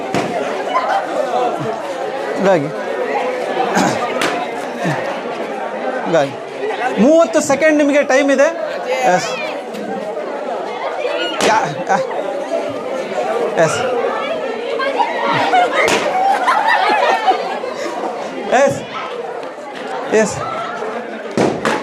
ಲಾಸ್ಟ್ 3 ಸೆಕೆಂಡ್. ಸ್ಟಾಪ್. ಬನ್ನಿ ಎಲ್ಲ ಒಟ್ಟಿಗೆ ಸೇರಿಬಿಡಿ, ಮುಗೀತು ಆಟ. ಎಸ್ ಬನ್ನಿ. ಬನ್ರಯ್ಯ, ಮುಗೀತು ಬನ್ರಯ್ಯ. ಬನ್ರಿ ಎಸ್ ನೀವೇ ಬನ್ರಯ್ಯ, ನೆರಳಿಗೆ ಬನ್ರಿ. ಆಯ್ತು. ಓಹ್ ಶೋರ್ ಮೇಡಮ್ ಬನ್ನಿ ಪ್ಲೀಸ್. ಎಸ್ ಹಲೋ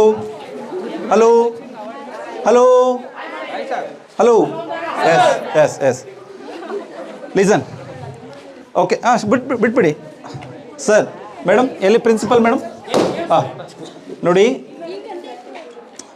ಎಲ್ಲ 2 ನಿಮಿಷದಲ್ಲಿ ಮುಗಿಸೋಣ. ವೆಂಕಟೇಶ್ ಸರ್ ತಾವೆಲ್ಲ ಅಬ್ಸರ್ವ್ ಮಾಡಿದ್ರಿ. ನಾನು ಬರಬೇಕಾದ್ರೆ ಒಂದಷ್ಟು ಬಲೂನ್ ತಂದೆ, ಯಾಕೆಂದರೆ ಈ ಥರದೂ ಬಂದ್ಬಿಡ್ಬೋದಾಯ್ತು. ಯಾವುದೇ ಒಂದು ಕ್ರಿಯೆ ಆಗಲಿ, ಯಾವುದೇ ಒಂದು ಕೆಲಸ ಆಗಲಿ, ಅದೊಂದು ಸ್ಪಷ್ಟತೆ ಇರಬೇಕು. ನಾವು ಮಾಡುವಂಥ ಸಣ್ಣ ಕೆಲಸ ನಮಗೆ ದೊಡ್ಡ ಮರ್ಯಾದೆ ತಂದು ಕೊಡುತ್ತೆ. ಅದನ್ನು ನೀವೆಲ್ಲ ಗಮನಿಸಬೇಕು. ಮತ್ತು ಬಂದವರು ನಿಮ್ಮ ವ್ಯಕ್ತಿತ್ವನ ತುಂಬ ಹಳೀತಾ ಇರ್ತಾರೆ, ಆಯ್ತಲ್ವ. ಕಷ್ಟ ಸುಖ ಇರಲಿ, ಕಾಲೇಜಿನ ಕೀರ್ತಿ ಗೌರವ ಎಲ್ಲ ನಿಮ್ಮಿಂದಲೇ, ಆಯ್ತಲ್ವಾ. ನಾನು ಹೇಳಿದ್ದೀನಿ, ಪ್ರತಿಯೊಂದು ಅಬ್ಸರ್ವ್ ಮಾಡ್ತೀನಿ, ಬೇರೆಯವರಾಗಲ್ಲ ಅಂತ ಹೇಳಿ. ನಾನೇನು ಮಾಡಿದೆ, ರೂಮ್ ಚಿಕ್ಕದು ಅಂದ್ಬಿಟ್ಟು ಇಲ್ಲಿ ಕರೆದೆ, ನಿಮ್ಗೆಲ್ಲರಿಗೂ ಒಂದೊಂದು ಬಲೂನ್ ಕೊಟ್ಟೆ. ಬಲೂನ್ ಕೊಟ್ಬಿಟ್ಟು ಸುಮ್ಮನೆ ಇರಲಿ ಅಂದ್ಬಿಟ್ಟು ಒಂದು ಕಡ್ಡಿನೂ ತಂದಿದ್ದೆ ನಾನೇ. ಅದು ನನ್ನ ಹತ್ರ ಇರಲಿಲ್ಲ, ನಮ್ಮ ಗುರುಗಳ ಹತ್ರ ಹೇಳಿ ಕಡ್ಡಿ ತರಿಸಿದೆ. ಆ ಕಡ್ಡಿಯ ಅಗತ್ಯತೆ ಇರಲಿಲ್ಲ.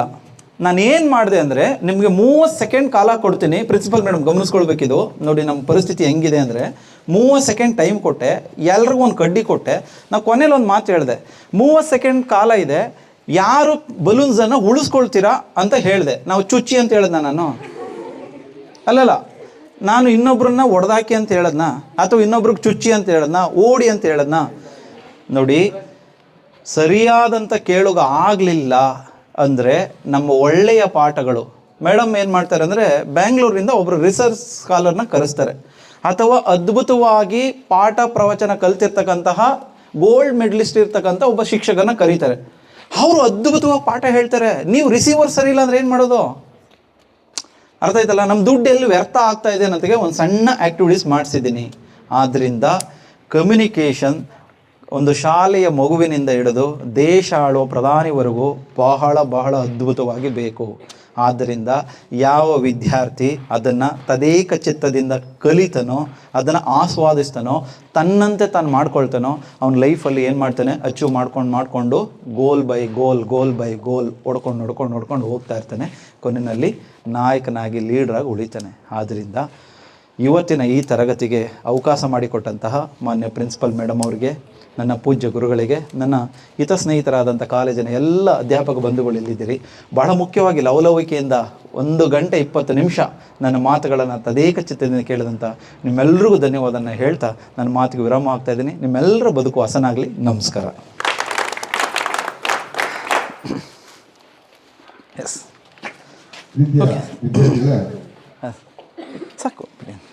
ಜ್ಞಾನಸರೋವರ ಪ್ರಥಮ ದರ್ಜೆ ಕಾಲೇಜಿನ ವಿದ್ಯಾರ್ಥಿಗಳು ರಾಜ್ಯ ಮಟ್ಟದಲ್ಲಿ ಭವಿಷ್ಯತ್ನಲ್ಲಿ ಒಂದು ಉತ್ತಮ ಸಂಸ್ಕಾರವನ್ನು ಕಲಿತು ಪ್ರತಿಯೊಬ್ಬರು ಅವರನ್ನು ಗುರುತಿಸುವಂಥ ವ್ಯಕ್ತಿಗಳಾಗಿ ಮಾರ್ಪಾಡಾಗಲಿ ಅಂತ ಗೌರವಾನ್ವಿತ ಡಾಕ್ಟರ್ ಭೀಮರಾಜು ಹಿರೇಗೌಡರವರನ್ನು ಕರೆಸಿ ಮಕ್ಕಳಲ್ಲಿ ಕೌಶಲ್ಯವನ್ನು ಹೇಗೆ ಬೆಳೆಸ್ಕೋಬೇಕು, ಹೇಗೆ ತಮ್ಮ ವ್ಯಕ್ತಿತ್ವವನ್ನು ಬದಲಾವಣೆ ಮಾಡ್ಕೋಬೇಕು, ಅನ್ನೋದ್ರ ಬಗ್ಗೆ ಮಾಹಿತಿನ ಕೊಟ್ಟು ನಮ್ಮ ಕಾಲೇಜಿನಲ್ಲಿ ಪ್ರಮುಖವಾದಂಥ 2 ಲಕ್ಷಣಗಳಿದೆ ನಮ್ಮ ಕಾಲೇಜಲ್ಲಿ ಭೀಮರಾವ್ ಸರ್.